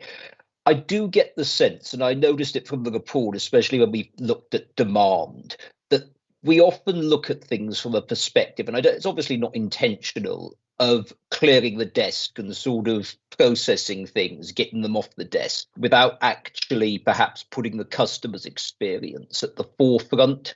I take an example that I had this week, because we've had the waste changes come into operation in my ward and across the Eastern Vale, and we've had lots of people, as you might expect, having had their waste rejected. And I have an email in front of me actually from a constituent who telephoned C1V, and their experience was that it took a great deal of perseverance to get the name of the correct contact to speak to. It seems that the Vale is hiding behind a wall of administration and refusal to give out any information. And I wasn't on that call, so I can only go from what the constituent tells me. But clearly there is a perception there that he goes through the system and then he doesn't get the outcome he's looking for. I'm pleased to say that after I contacted the operational manager, this issue was resolved within 24 hours. So action has been taken, and I'm perfectly happy to do that as the elected member. But I just think from a wider point of view, if we're looking to be customer focused, perhaps the focus needs to be more on delivering satisfactory outcomes rather than just the numbers. And I say that in the nicest possible spirit, but I think it's important to feed that back in. Thank you. Thank you, Councillor Carroll. Tony, do you want to respond to that, or? Only that, absolutely agree. The key to success is making sure that our residents are happy with the service they are provided, and they have a great experience. The numbers that we look at, or have traditionally looked at, I guess, I've kind of focused in on some of those kind of key customer needs. In the past, it's been about average speed of answer, how quickly can I get through, but it's also been about first contact resolution. So do I get my issue resolved? And we have historically undertaken kind of surveys, post-call surveys. So we'd have kind of qualitative as well as quantitative data. What I hope really came through on my presentation was that focusing on user needs is going to be a really big part of our work going forward, and will inform kind of service design, and that will include experience of getting through to the contact center, or accessing face-to-face services, or accessing services online. So absolutely agree that what's important to the customer is what we need to be kind of delivering within the constraints of the services that we have to deliver. Thank you, Tony. And all feedback is good feedback, isn't it? But I'm sure Absolutely. Out of the thousands of people that you speak to, there's going to be the odd one that isn't happy. So thank you. Councillor Goodjohn. Thank you, Chair. And can I just mention, I think it's important to note one of the slides in the presentation, the very detailed presentation, that talks about the lack of resources that is available to all public services. But this one particularly, as it's not a statutory duty, but still such an integral part of the council, is one that's easy to think about as a service that may need to be cut because we are finding a lack of resources in general in the council, but it isn't sometimes considered how the compounding impact of that, if you don't have the right communications, will then impact on trust within the community. And quite frankly, it's important that we have this level of detail because councillors aren't always aware of the situation in C1V. We're talking to senior officers, we're not phoning the lines, and officers aren't doing that either. So I think it's easy for C1V to be overlooked, and I'm very thankful for your presentation and the tour that we've taken, Tony. Very briefly, I just wanted to ask about with the residents research, which I think is an excellent idea, how they might consider the communications back to them through, as you say, the updates. I was using the service quite often before I became a councillor and found the updates weren't particularly useful back then, although I must admit that was quite a few months ago now. And also about how you're considering having the kind of the front-facing, considering complex issues, but also having benefits and council tax automated, which may impact some of the most vulnerable in our society at this time. So just trying to reconcile those two, which, although I understand a lot will be very simple issues, finding a way to also, if someone is having a much more complex issue, which we aren't considering, which is to do with their personal finances or something like that, that they're then able to talk to someone personally to try and get them the help they need. Thank you. Okay, can I respond to that? Please do, Tony. So in terms of the communication, I think the critical thing is, I assume that, sorry, Councillor Goodjohn, that you were talking about communication after requesting a service or reporting an issue. So look, we know that there's a really important role there in terms of making sure that our residents are aware of what they should expect next and when they report something or request something. And the Gov Service platform gives us an opportunity to automate some of that communication, especially where people have an email address. And we're working really hard to make sure that that content provides the updates and manages the expectations appropriately for residents. So we're not there yet with every single process, but we are. That's a big part of what we're doing in terms of Gov Service. And in fact, we want to take it a little bit beyond that, because if somebody reports if somebody reports fly tipping, for instance, there's a concern there for their local environment, and actually there's an opportunity at that kind of point of contact where we should, if we're, for instance, undertaking consultation on some environmental issues, where we should be telling that customer, that resident, sorry, I keep using customer, resident, citizen, that resident, we should be telling them about that consultation at that stage, because actually they're engaged in that subject at that time. Equally, if there are opportunities to get involved with local environmental groups, for instance, perhaps we should be telling them at that point about those environmental groups and encourage people to volunteer to support their local community in that way. And that's obviously just one example of a particular subject, but absolutely critical. And then actually, in terms of managing demand, if we don't tell people what's happening, they'll contact us to ask what's happening. So we need to do that proactively in that respect.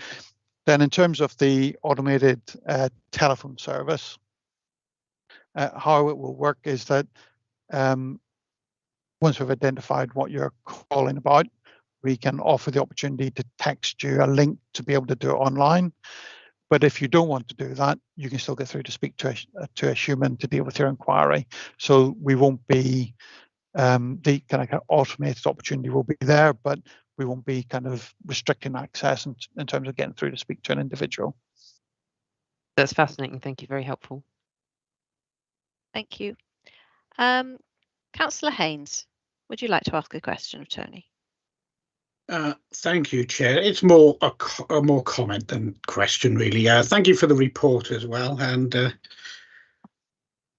though I feel that particularly the online work is really moved in the right direction very well, most of the complaints I get about communication with the council is from the call centre.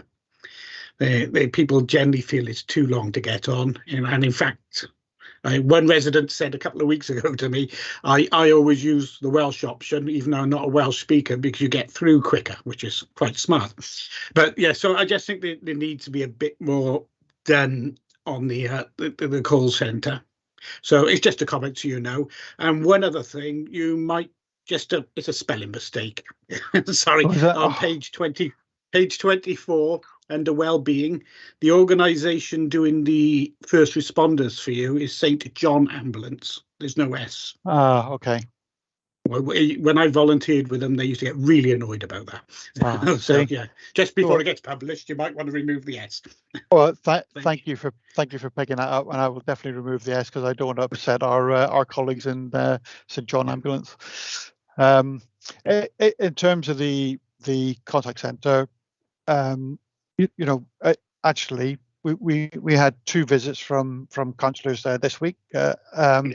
So we had a visit on Monday morning, and we had a spike in demand on Monday based on the kind of waste recycling collections that happened on Friday.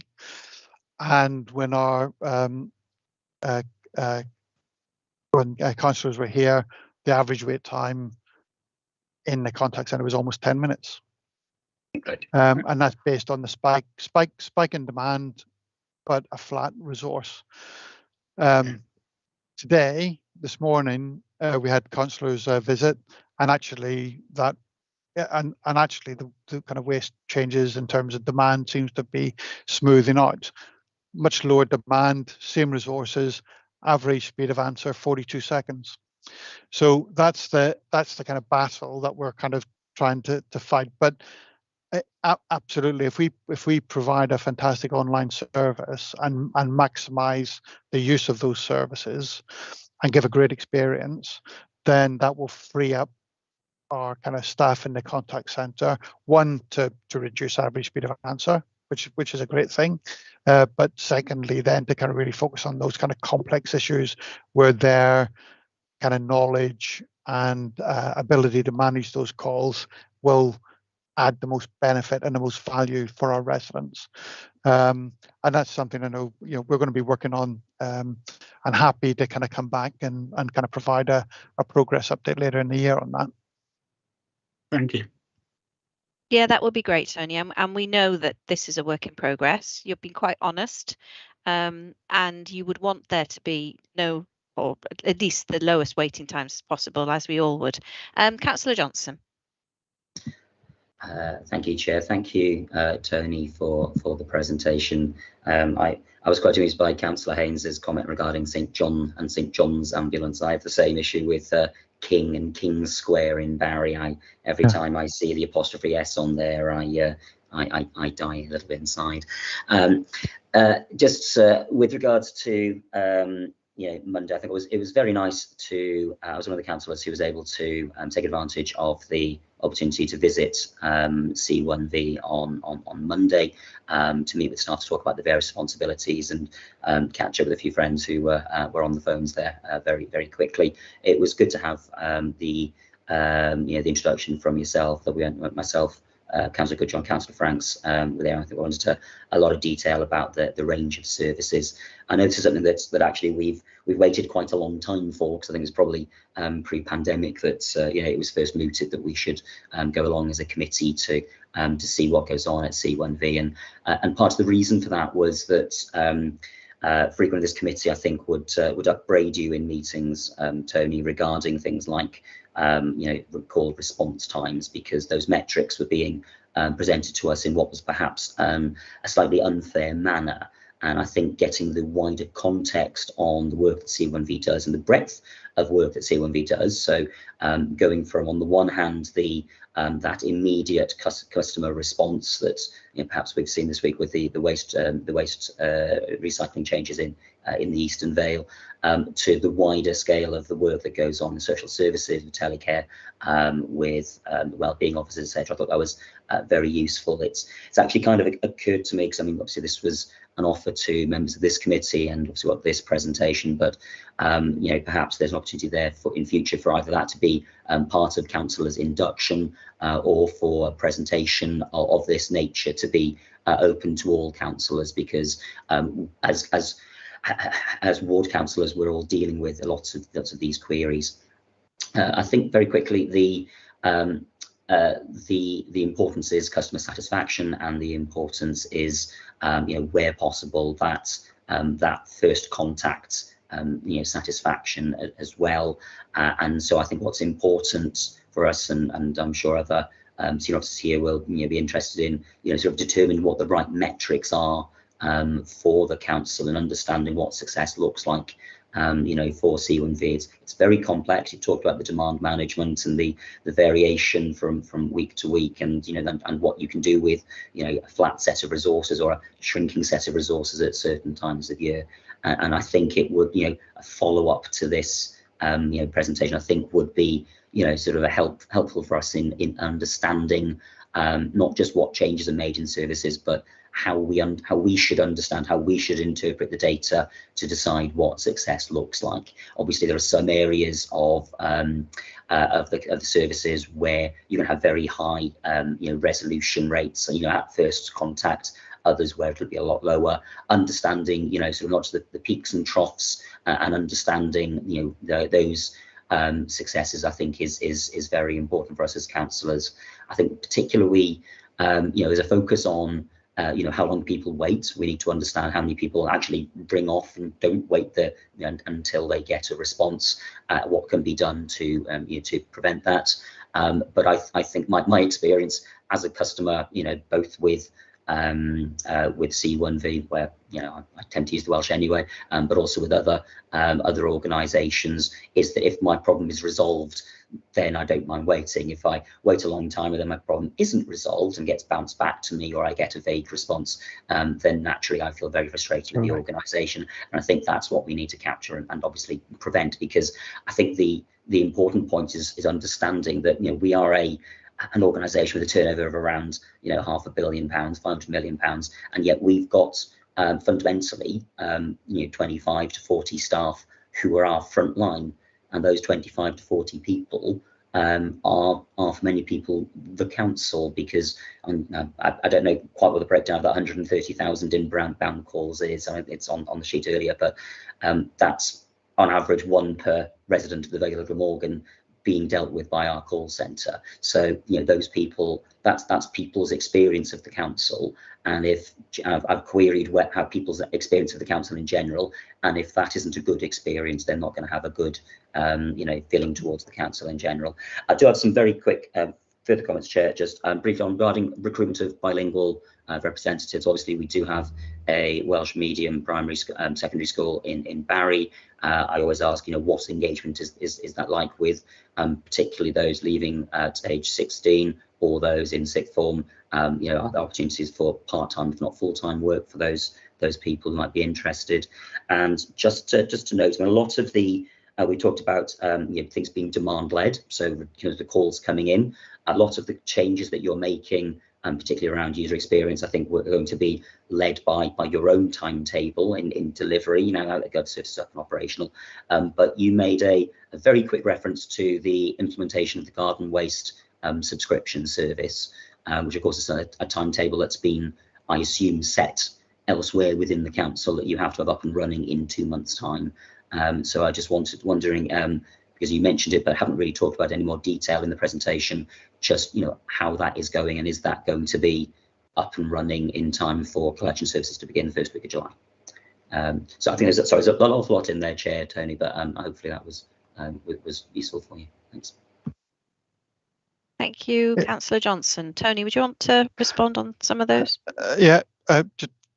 Thank you. I know it was we had the discussion we had on Monday was even longer than my presentation today, so it was really good, in-depth conversation, and it was really good. And I love talking about the service, and I know the guys in the contact centre really appreciate the attention that this committee in particular has given to our service this week, which has been great. In terms of the Welsh language, we have liaised with the Welsh language medium school previously, unsuccessfully, but that was pre-pandemic. But we are making efforts to kind of re-engage with the hope of being able to offer either part-time, temporary, or permanent work to bilingual pupils. So that's something that we're really keen to do. In terms of the garden waste collection service, so our colleagues in waste management have been very focused on other arrangements over the past couple of weeks, but we have engaged with them in terms of the requirements for the garden waste collection service. And in fact, we've got a first discovery session tomorrow morning to start capturing the requirements.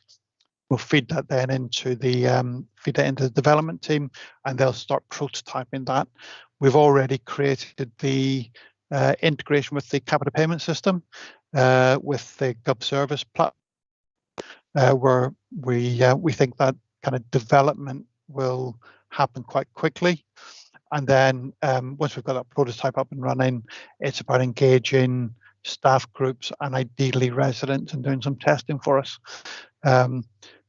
Plan is to have it up and running as early as we can do in June, because also we've got to give people the opportunity to register for the service.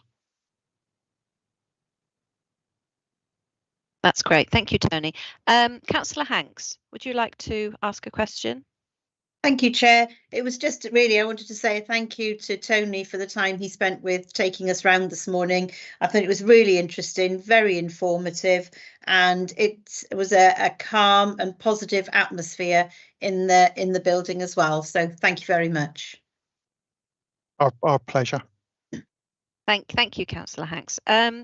We've got Councillor Drake now, I think, and then the leader would like to speak. Yes, I just want. The visit today was fantastic. It's amazing what work is being carried out there, and it was great to speak to the several members of staff. Although they were busy, they took the time to go through all the areas of responsibility that they work with. Well done to everybody. But on a lighter note, or possibly a different note, you definitely need some new chairs there. Yes. I know that. Some of them are in an appalling state. that did take up quite a bit of discussion, I know, earlier today. Thank you very much. I'll ask Tom after the meeting for some money. Thank you. Councillor Burnett, would you like to speak too? If I could, Chair, just a couple of little points on this. Interestingly, I had a conversation with Wales Audit about customer service and about performance indicators, etc. And I said to them that, of course, we would want to be providing a prompt service. But I think, as many members have already said today, that the thing that is more important is that people have a successful resolution. And it's interesting that we know with the forward planning and the comms that we put out over the recycling changes in the last week or so, that actually we only had 10% of people that didn't manage the service effectively. And I think when we've got a service like that, it's quite important that you have people with the right social and human capital that are answering the phone. So I was very interested to see that there was a waste and recycling specialist deployed within the contact centre to provide those answers. And because of a sort of typing glitch, there was actually a person in the authority with huge experience that ended up answering an awful lot of phone calls, and I was party to listening into quite a few of those. And the conversations were actually a joy in terms of being able to help people to understand how it all worked. I'm looking at the updates. We're now down to about 6% of non-compliance, which is probably the fastest run out that we've had within that. So I think we're learning. I think we're learning from that in terms of communication. I have been told that there are likely to be relationship problems between couples where one member of the couple is trying to do the recycling while the other one is reading our leaflet and telling them what to do. I have heard that is causing some problems. But that aside, today I've been speaking at a capital region event, which is called Unleash, and the part I was with was Unleash Innovation, and that looks at public sector as well. And I think that a lot of what Tony's been talking about today is about how we move things forward. Just a little bit, and I don't normally share personal insights, but what I will tell you is that for the last 5 years of my mother's life, she wouldn't have been able to stay at home without the amazing support of the telecare service.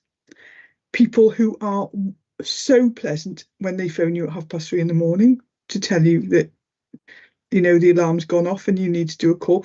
The fire service that turn out when food has been incinerated.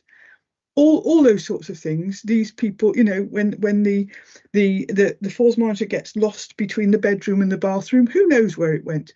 But they were out the next day to make sure that all was sorted. And when serious falls happened, exactly the service that Tony talked about came into play. That when the hospital said, "Oh well, we're going to need an admission," I was confident to say, well, actually, we've got our community resource team. If we go home, I can get in touch with those in the morning. And as I thought, the services fell into place. And the services were coordinated and the right types of services happened. And before you say anything, those services don't know me by this name. So they weren't reacting to the leader. The services are super, and we hope in terms of the plans that they are going to go even more. They will be tailored, and that people will be able to live at home with not only independence but dignity going forward. There are a lot of different things that are coming online as well. But I think that we should recognise that some of the staff within the contact centre have absolutely amazing levels of social and human capital. They understand the organisation. And actually, it is not unusual for me to have a direct email from somebody in the call centre who feels that actually this individual needs a response from the leader. There's no going through 5 or 6 different layers. They will just email, and they don't even go through my PA, because if they think that's the right person, and that's the way that we work. So I was really pleased to hear this and enjoy the presentation. And I think that we're getting there. I don't think we're totally there, as you said, Tony, but I think that we are heading in the right direction to provide a really super integrated service alongside other organisations for our for residents of the Vale. So thank you ever so much for that, and I hope others enjoy their visits to the contact centre, because it's always a pleasure to go over. Thank you, Councillor Burnett. I think we've just got one last hand, Tony. I promise you, okay. Unless it's Councillor Goodjohn. Thank you, Chair. So after listening to everyone's comments, including the leader, Councillor Carroll and Councillor Johnson's insightful views, I think there's promise looking forward. Of course, not every problem has been solved, and I think there's a huge amount to be commended on your part and on the part of the staff at C1V with the limited resources that you have available to you. I personally would love to see an update from C1V, preferably within 6 months or so, but whenever it's possible, and hopefully, depending on how that report goes in a year's time, to see how this plays out. I think there's significant developments being made, as you say, on the online service, and particularly with the well-being of staff.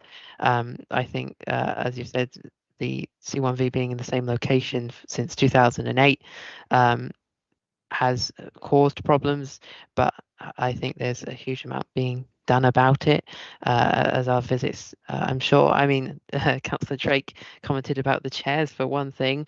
There's plenty that can be done that I think would improve the productivity of the service in general, which I think can make a huge support. And I think there's many ways that the wider council can support C1V, as you say, about resource management, and also about understanding that demand and trying to influence it in a way to stop those bumps.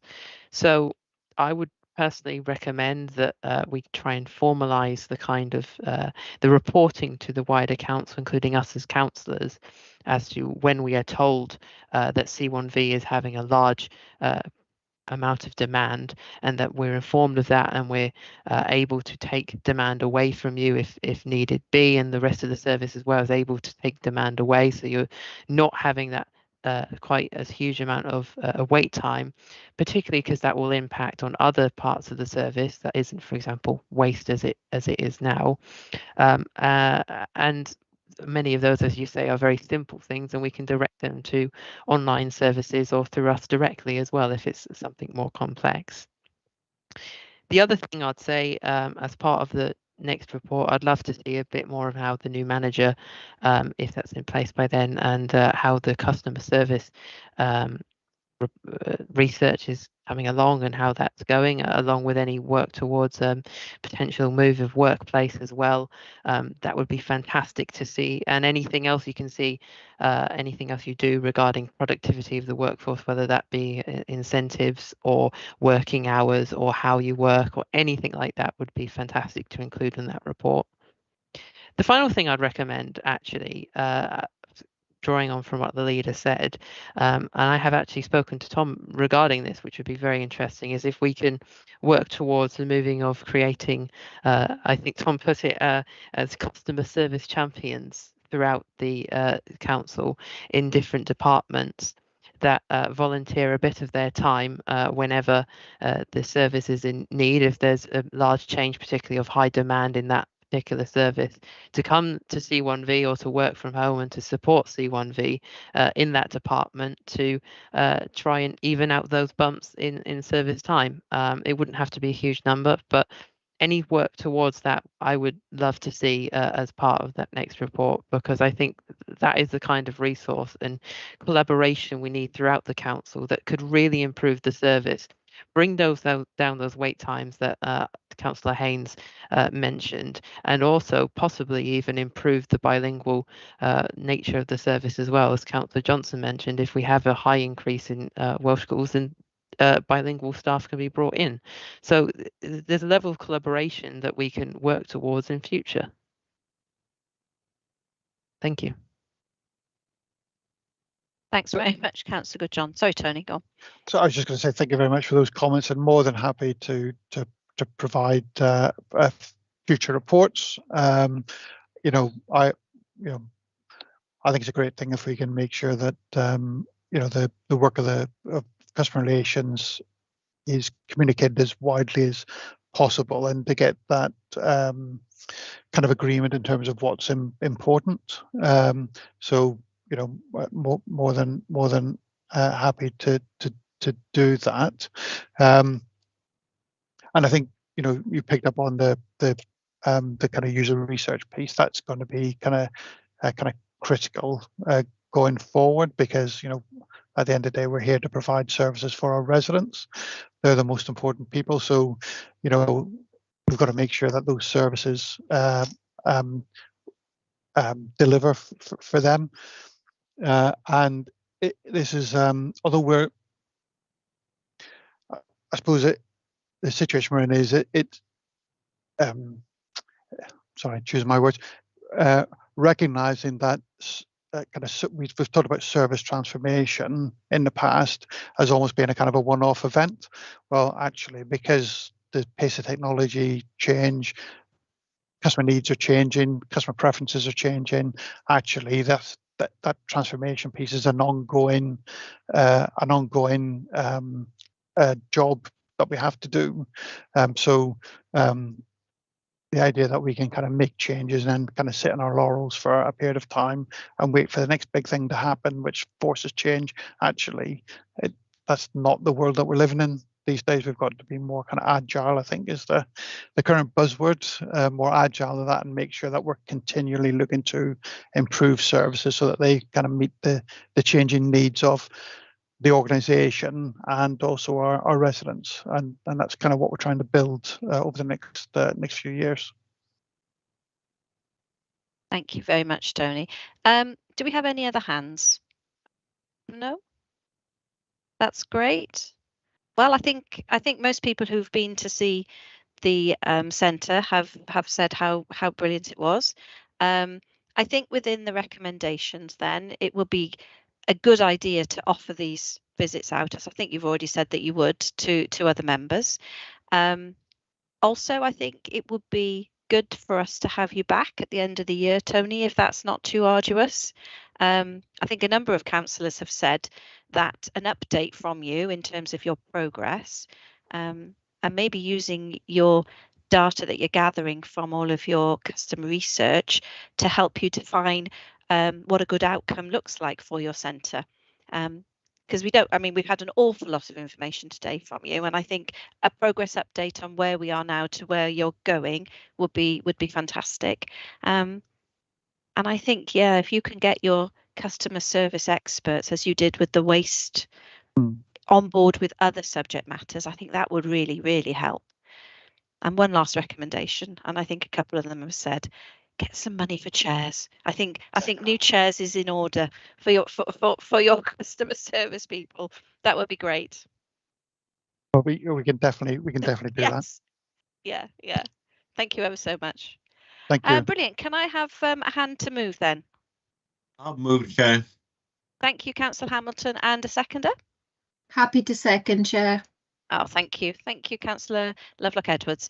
Right then, Tony, please enjoy the rest of your evening. You can stay if you wish, but it's entirely up to you.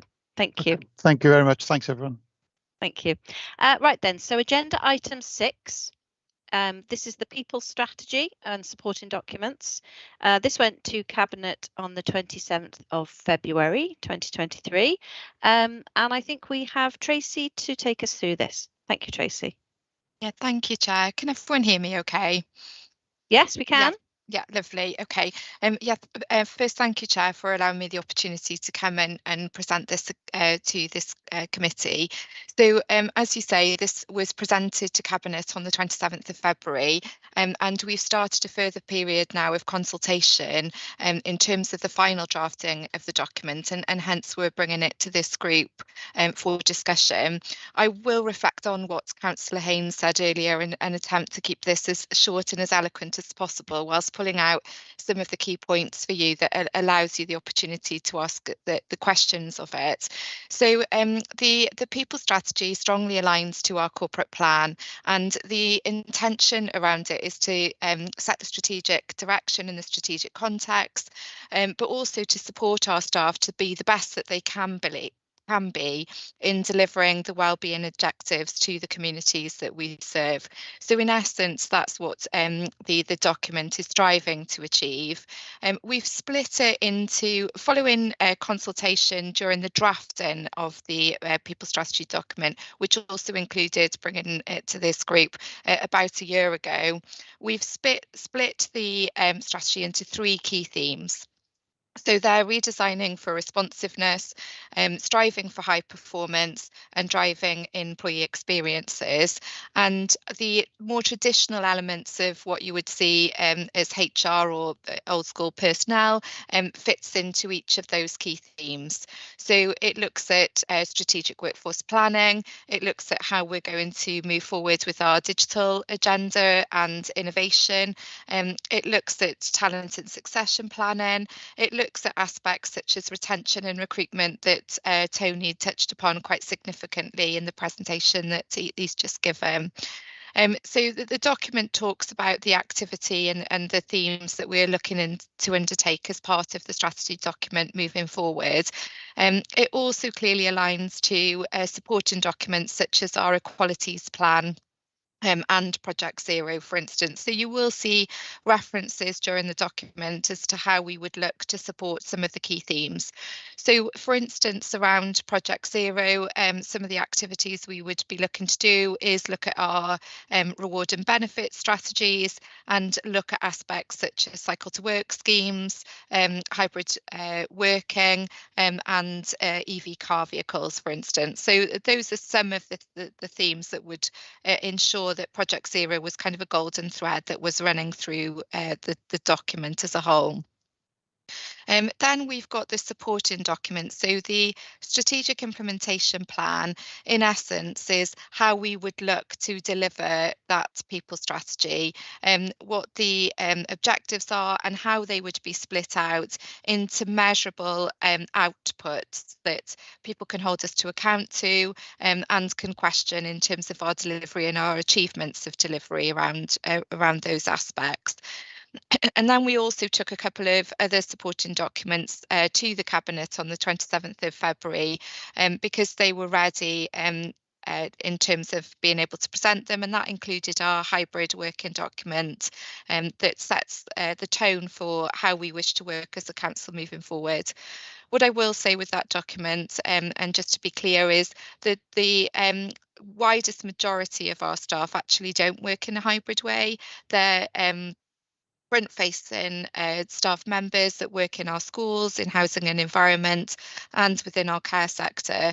But when we looked at drafting those documents, we made absolutely sure we engaged with those groups, and where possible, we worked with our trade union groups to look at flexibility that we can give those teams within the spheres that we were able to, if that makes sense. And we'll look then to move forward with further supporting documents that will look to push the agenda in areas such as reward and benefits, for instance, and recruitment and attraction, that we are working on a draft strategy document currently, which will bring to this group in future months. So that is, in essence, the people strategy and some of the supporting documents. In drafting of those documents, we took them through quite a wide-scale consultation process at the time. We're bringing back the final documents, and it's been really important to us as a directorate, as a resources directorate, and actually to the wider organisation, that we look to encompass as wide a possible consultation as we can. So what does that look like, or what has that looked like up until now? So since the presentation to Cabinet on the 27th, we've taken it through all of our trade union groups again, that includes our JCF groups, our Change Forum groups. We've also taken it through our Insight Board, and we've engaged with our diversity groups, which includes GLAM, which is our LGBTQ+ network, our diverse network, which is for our Black and ethnic minority groups, and also our disability group, which is a group that are just emerging in terms of one of our networks. So we've engaged with those groups and got that feedback. Moving forward across the next couple of weeks, we're doing wider staff engagement to ensure that all of our staff can contribute should they wish, and that will be taking place the second week of May during our Learning at Work week. They will be engaging with all of our staff groups through that time. It's also been really important to us that we look to engage with the non-traditional groups that we would engage with from an internal perspective, and that's included some service users such as our New Horizons team group, which I have to be honest, were a huge inspiration to me when I started at the local authority back just before the pandemic, when they came to present to us on the challenges that they faced and their desire to want to help us shape what we were looking at doing moving forward. So we've engaged with those groups as well to look at shaping the people strategy. So that's in essence what I wish to present, if that was okay, Chair, and just to open it up for comment, feedback, any particular thoughts on possible groups we may have missed in terms of consultation from yourselves. So thank you. Thank you very much, Tracy. Do we have any comments then on these documents? Councillor Haynes. Thank you, Chair, and thank you, Tracy, for the report. And just a couple of points. There's the striving for excellence, which is obviously a good thing.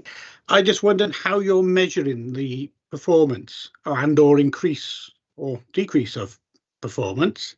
I'll run through them quickly. Another point I'd like to make is with home working and hybrid working, it seems that the carbon impact is not mentioned All you're doing really is putting the carbon onto the person who's working at home. So you've discounted it from the council's counting when you shouldn't, in my opinion. It should be counted. You haven't removed it. It's still there. And also with home working, hybrid working, I noticed there's the benefits of hybrid working. Yet in the report, there's no mention of the disadvantages. And how can you mitigate these disadvantages, like isolation, worse communications, if you don't accept they exist? Thank you. I hope that's clear. I tried to keep it brief because time is going on tonight, isn't it? Thank you. Tracy, would you like to come back on any of those points? Yeah, if that's okay, Chair. So in terms of performance, so if I can perhaps touch on that one first, if that's okay.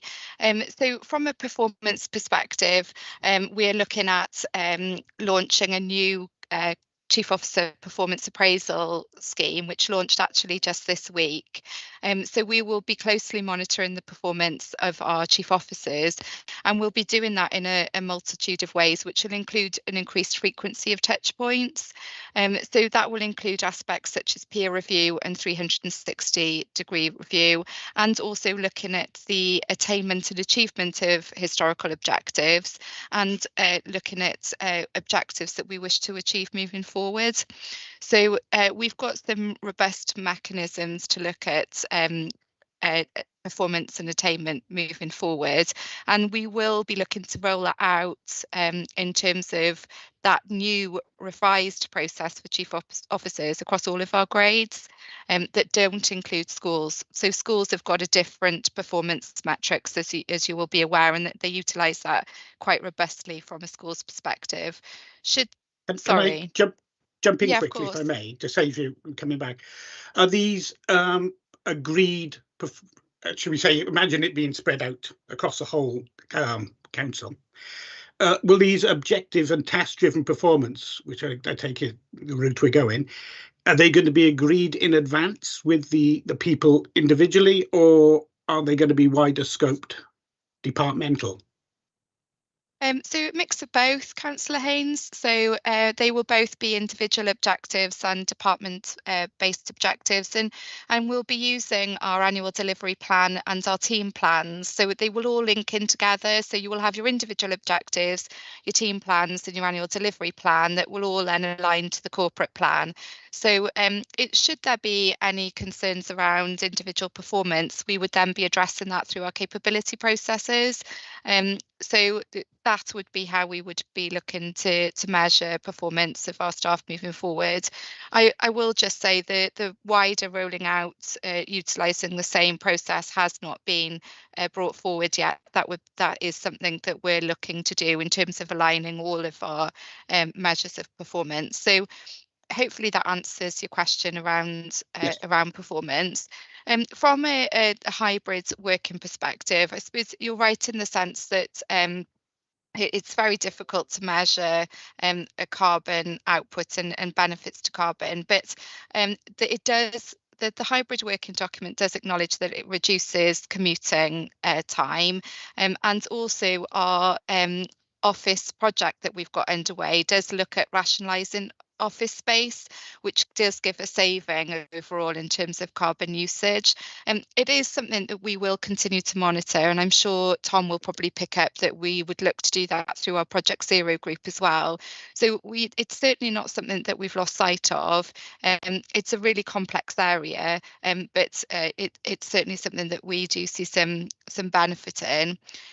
From the policy document in terms of the benefits and disadvantages of hybrid working, I suppose we've written the document to be very much positive outset and to talk about the positives of hybrid, but actually the disadvantages that you describe are very much in the forefront of our minds around loneliness and isolation. And the document talks quite strongly around collaboration and collaborative working and the benefits that brings. So all of our managers are actively encouraging our team members to attend the workplace. It depends on service delivery as to how many days of the week they may attend, and that could be 5 days a week, or 5 out of 7, for instance.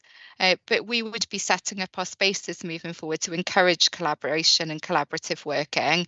And if an individual does not want to work at home, so does not want to work in a hybrid way, we wouldn't be enforcing them to, so they can come into the workplace. We do regularly monitor that, so we do have regular staff surveys. We had staff surveys through the pandemic because we were very concerned with the enforced kind of lockdowns and the enforced aspects of people having to work at home.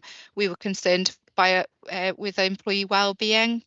And we got quite a lot of data back from our employees doing that wellbeing survey in 2020 and 2021. And we used that feedback to shape these policies and processes and support for our line managers moving forward. And some of those aspects were around offering opportunities for physical fitness and physical activities, offering opportunities to meet in a Teams way when we couldn't come into the office, just for informal breakout discussions or to share ideas and best practice. We do our wellbeing sessions with our wellbeing champions that are out in our parks often, and look at supporting our park rangers to deliver aspects across for our communities. So it is something we're acutely aware of, and maybe if it's absent in terms of specifically stating disadvantages, it's not absent in terms of what we look to do. Does that answer your question, Councillor Haynes? Yes, it does, thank you. I just think it would have been better to have put a line in there, just accepting that there may be disadvantages. Sometimes it's better to put these things out in the open, and maybe it won't look so positive as a report, but we're admitting in advance that there could be potential problems, so it's more likely to be on our minds in the future. But thank you anyway. No, I will reflect on that, Councillor Haynes, and I suppose I am a glass half full person, so always would look to state a positive, but absolutely I'll reflect on that comment. Thank you. Thank you. Thank you, Councillor Haynes and Tracy. And I would like to comment in reflection of what Tracy has said, that you don't intend to make anybody work from home.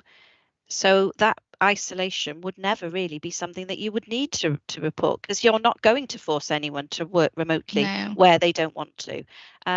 Hybrid working, I think, is essential in this day and age, even just from a recruitment and retention point of view, to keep us as a local authority competitive.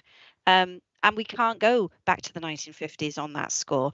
It's quite clearly more flexibility for staff, and it helps them balance professional and personal lives. It is less car travel, and I think you have acknowledged that in this report. But the most interesting aspect of this, which we're not really focusing on, is that you are looking at co-constructing services and designing them to be delivered to meet the needs of local people within the community. I personally think that's really exciting, and I look forward to seeing how you develop that going forward. But I just had to join that conversation because it's something I wanted to say. Councillor Goodjohn. Yeah, first off, completely concur with what the chair just said. I think it's an important point. Moving on from that, though, I just want to quickly ask a few different points. So first off, the HR dashboard. I love the concept of it. It's a fantastic piece, I'm sure, for different officers across the council to see how their staff are doing in comparison to others, what's going on, and analysing what's happening with it. Actually, I'd love to take a look at it if that's possible to organise. If not, then that's also absolutely fine. See how it works.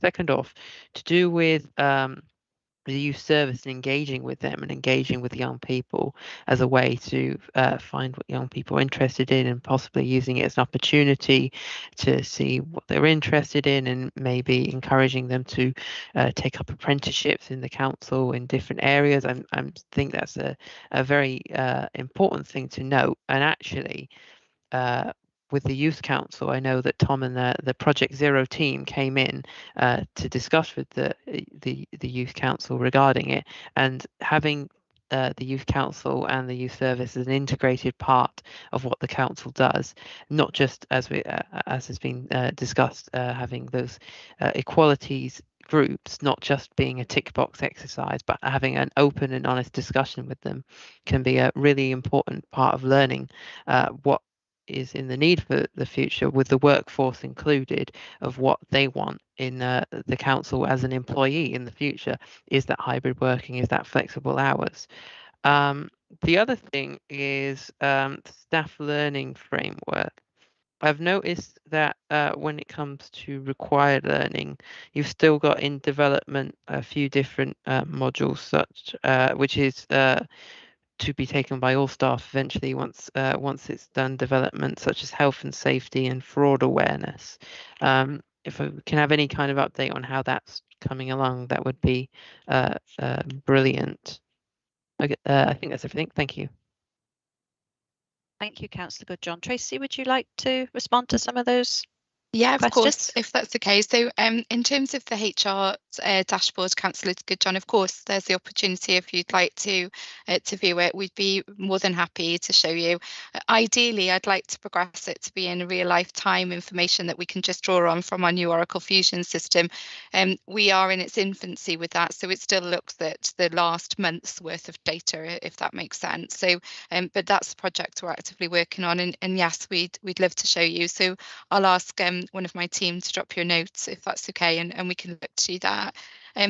From a youth service perspective, I was unsure whether that was a kind of an invite to come and engage with you, and yes, we'd love to do that in terms of the consultation of this document. And I think it builds on what you were saying around hybrid working and apprenticeships. I think something we've become very aware of is that we do need to link in with our schools, and I know that was discussed with Tony when we discussed Welsh medium education, but we do need to showcase the vast number of professional opportunities there is within a local service sector. And I mean, certainly when I was in school, which wasn't that long ago, it wasn't something that was discussed or something that was, we were even aware of, and we're a big employer within the Vale, and that does also play a part of our Project Zero agenda, if we would look to support the employment of local teams,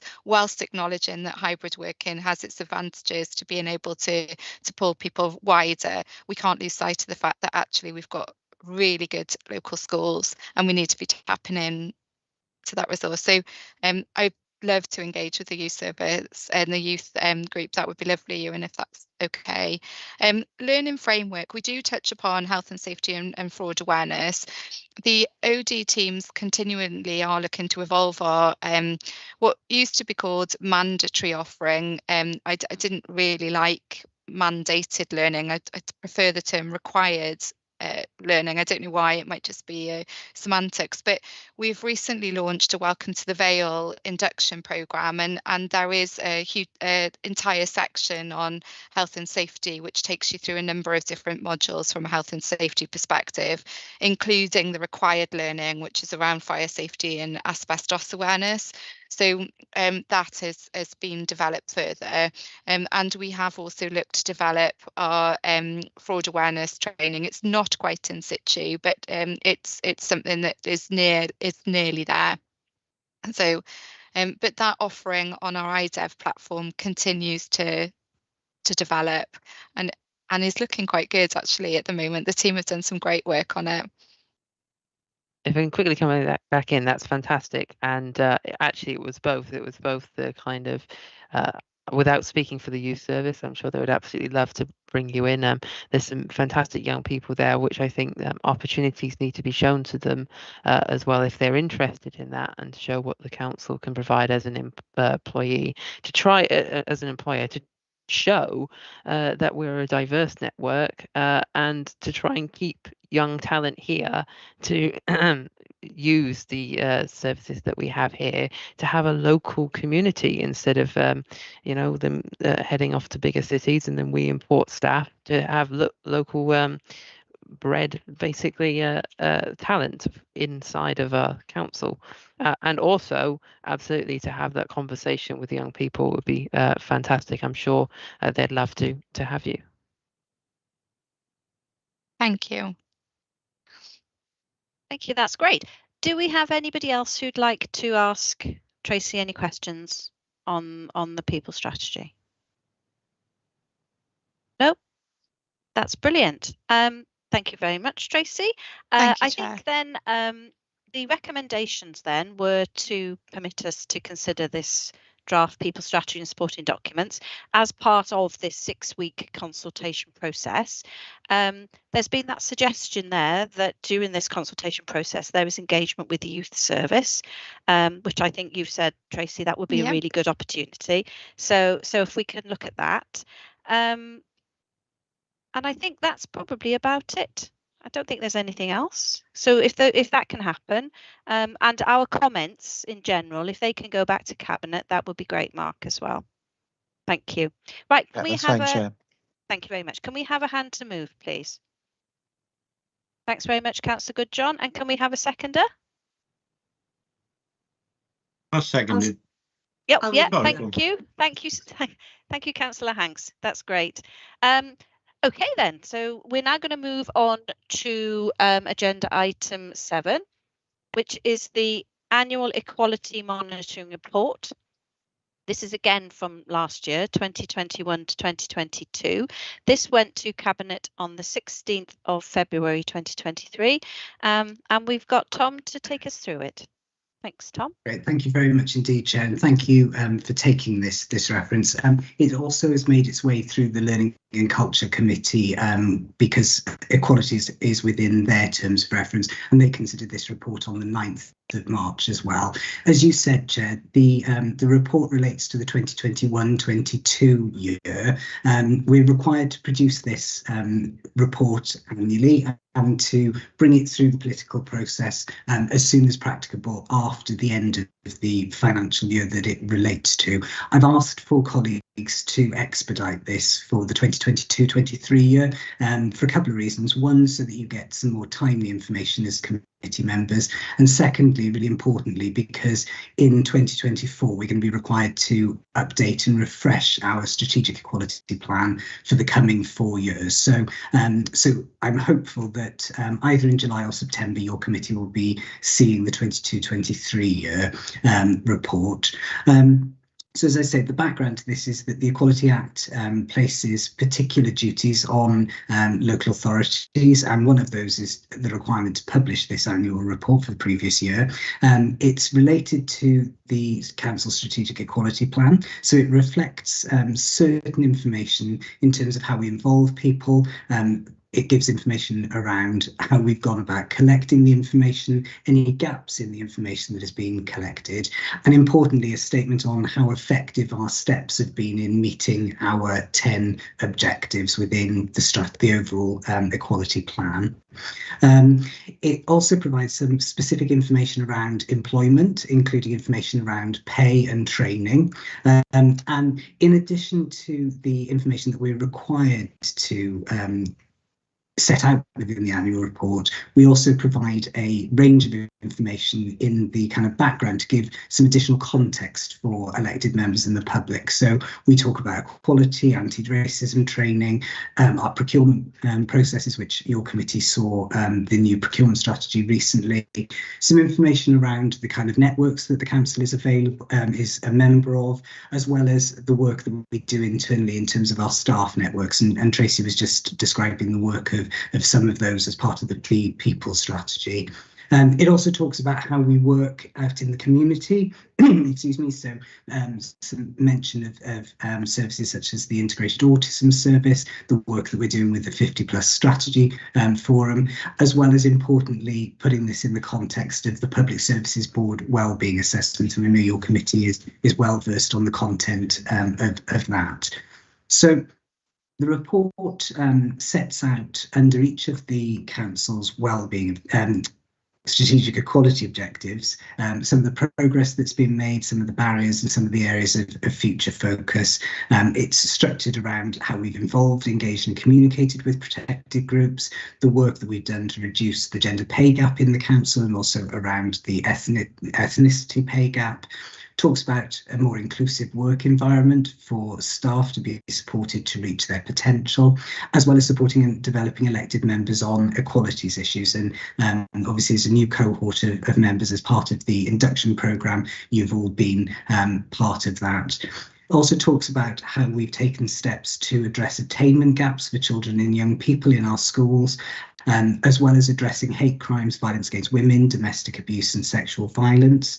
There's a section in there around considering housing needs, particularly of people with protected characteristics, as well as supporting people in terms of transport accessibility, as well as promoting the natural and built environment and our cultural heritage, particularly including accessibility to protected groups. So the report is really wide-ranging, it's really detailed, but it's been brought to your committee this evening, Chair, for any comments that you'd like to refer back to Cabinet for their consideration. Upon their consideration, alongside the minute from Learning and Culture Committee, the report will be finalised and published on the website. Thank you, Tom. Councillor Carroll, would you like to ask a question? Yeah, thank you, Chair, and thank you, Tom, for the presentation. Having read the papers, Tom, I must say I'm concerned at the fact that the council is using Stonewall as an organisation. I mean, this is an organisation that has said some very extreme and, in my view, and certainly controversial things, and many public sector organisations have stopped engaging its services because of that. Has this council considered whether it's appropriate to be using material from Stonewall in light of these concerns? Thank you for the question, Councillor Carroll. And the council's membership of Stonewall was also raised at Learning and Culture Committee. And I think if I recall, the answer I gave there was that the council's a member of a number of different networks that support various different protected characteristics. And the primary purpose for our membership of Stonewall is around the Workplace Equality Index. We look at participating in that because we think that that structure is useful for the council in terms of looking at creating that inclusive environment and challenging us in terms of how we go about doing that. However, the council takes its own decisions. We listen to a range of different views, different evidence and different background in order to produce a position that as an authority we're comfortable with. So I would say that whilst we take advice and guidance from Stonewall and a number of other organisations, the council then considers how we want to pursue that advice and guidance. So is the authority paying Stonewall public money? The council does subscribe to Stonewall, yes. Well, from a personal point of view, I'm concerned by that, given some of the things that have come out of that organisation. I've put my view on the table that I think some of the things they've said are extreme, but in any case, it's highly controversial. And I would seriously question whether it's appropriate for public money to be paid to such an organisation.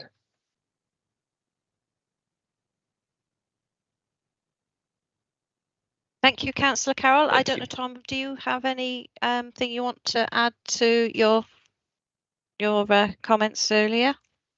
I think Councillor Carroll was expressing his position, and I've confirmed that we're a member of Stonewall. Thank you very much. Councillor Goodjohn. If I might quickly say, I think it should be up to the diverse members of our council to consider what is and isn't appropriate to consider regarding LGBT issues in the council. I'm sure that officers and they will have different opinions on this, but I don't know if it's appropriate for us to consider this at this time. Generally, I think the report is showing work run the council. Obviously, not everything is perfect. Obviously, the gender pay gap is a real thing, particularly in the areas that we cover, such as social services. There's always work to be done. I was just wondering, obviously, I haven't seen the previous equality impact reports in full in the council like this. However, I'm sure there's been a huge amount of progress as has been shown compared with previous years. Generally, I was wondering what your thoughts, Tom, were on the gender pay gap slightly increasing over the year. I'm sure there's an impact of COVID on that, among other issues, along with staffing as well, as there's been a large labour shortage. But any thoughts on that would be great. Thank you, Councillor John. And certainly, in terms of the gender pay gap, obviously having increased by 11 pence on the previous year is something that we're looking at intently. I would say in the summer of 2022, a decision was taken by Cabinet to adopt the real living wage pay rate. Now that has had a positive effect on the council's lowest paid staff and had an increased impact, if you like, on female workers, because they tend to be those that are amongst that population. So it's something that we're keeping a close eye on, and yes, absolutely, we continue to take steps to reduce that. So I'd be looking forward to seeing the end of year results now when we start compiling that information to see what, if anything, that and I suspect it will have had a positive impact that decision by the council will have made. Absolutely, I think it's an important point. Yeah, thank you, Tom. Thank you, Councillor Goodjohn. Councillor Lovelock Edwards. Thank you, Chair. I just want to echo Councillor Ewan Goodjohn's statement in terms of the tonight isn't a debate about sort of the validity of Stonewall as a recognised charitable organisation. It's about allies, and it's about the work that the diversity groups do. And as Councillor Goodjohn has said, it is for those diversity groups who are best placed, who suffer the extreme forms of hate and violence, to link up with the allies of their choosing. And if they direct the council to do so and maintain a relationship with Stonewall as an ally, then so be it. I think we all have personal views on what we consider extreme and what we consider to be a view that is not held with your opinions or values or ethos, but it is the diversity group and the equalities sort of champions that are all work within the council who direct the allies that we work alongside. And I personally don't have a problem with Stonewall's position.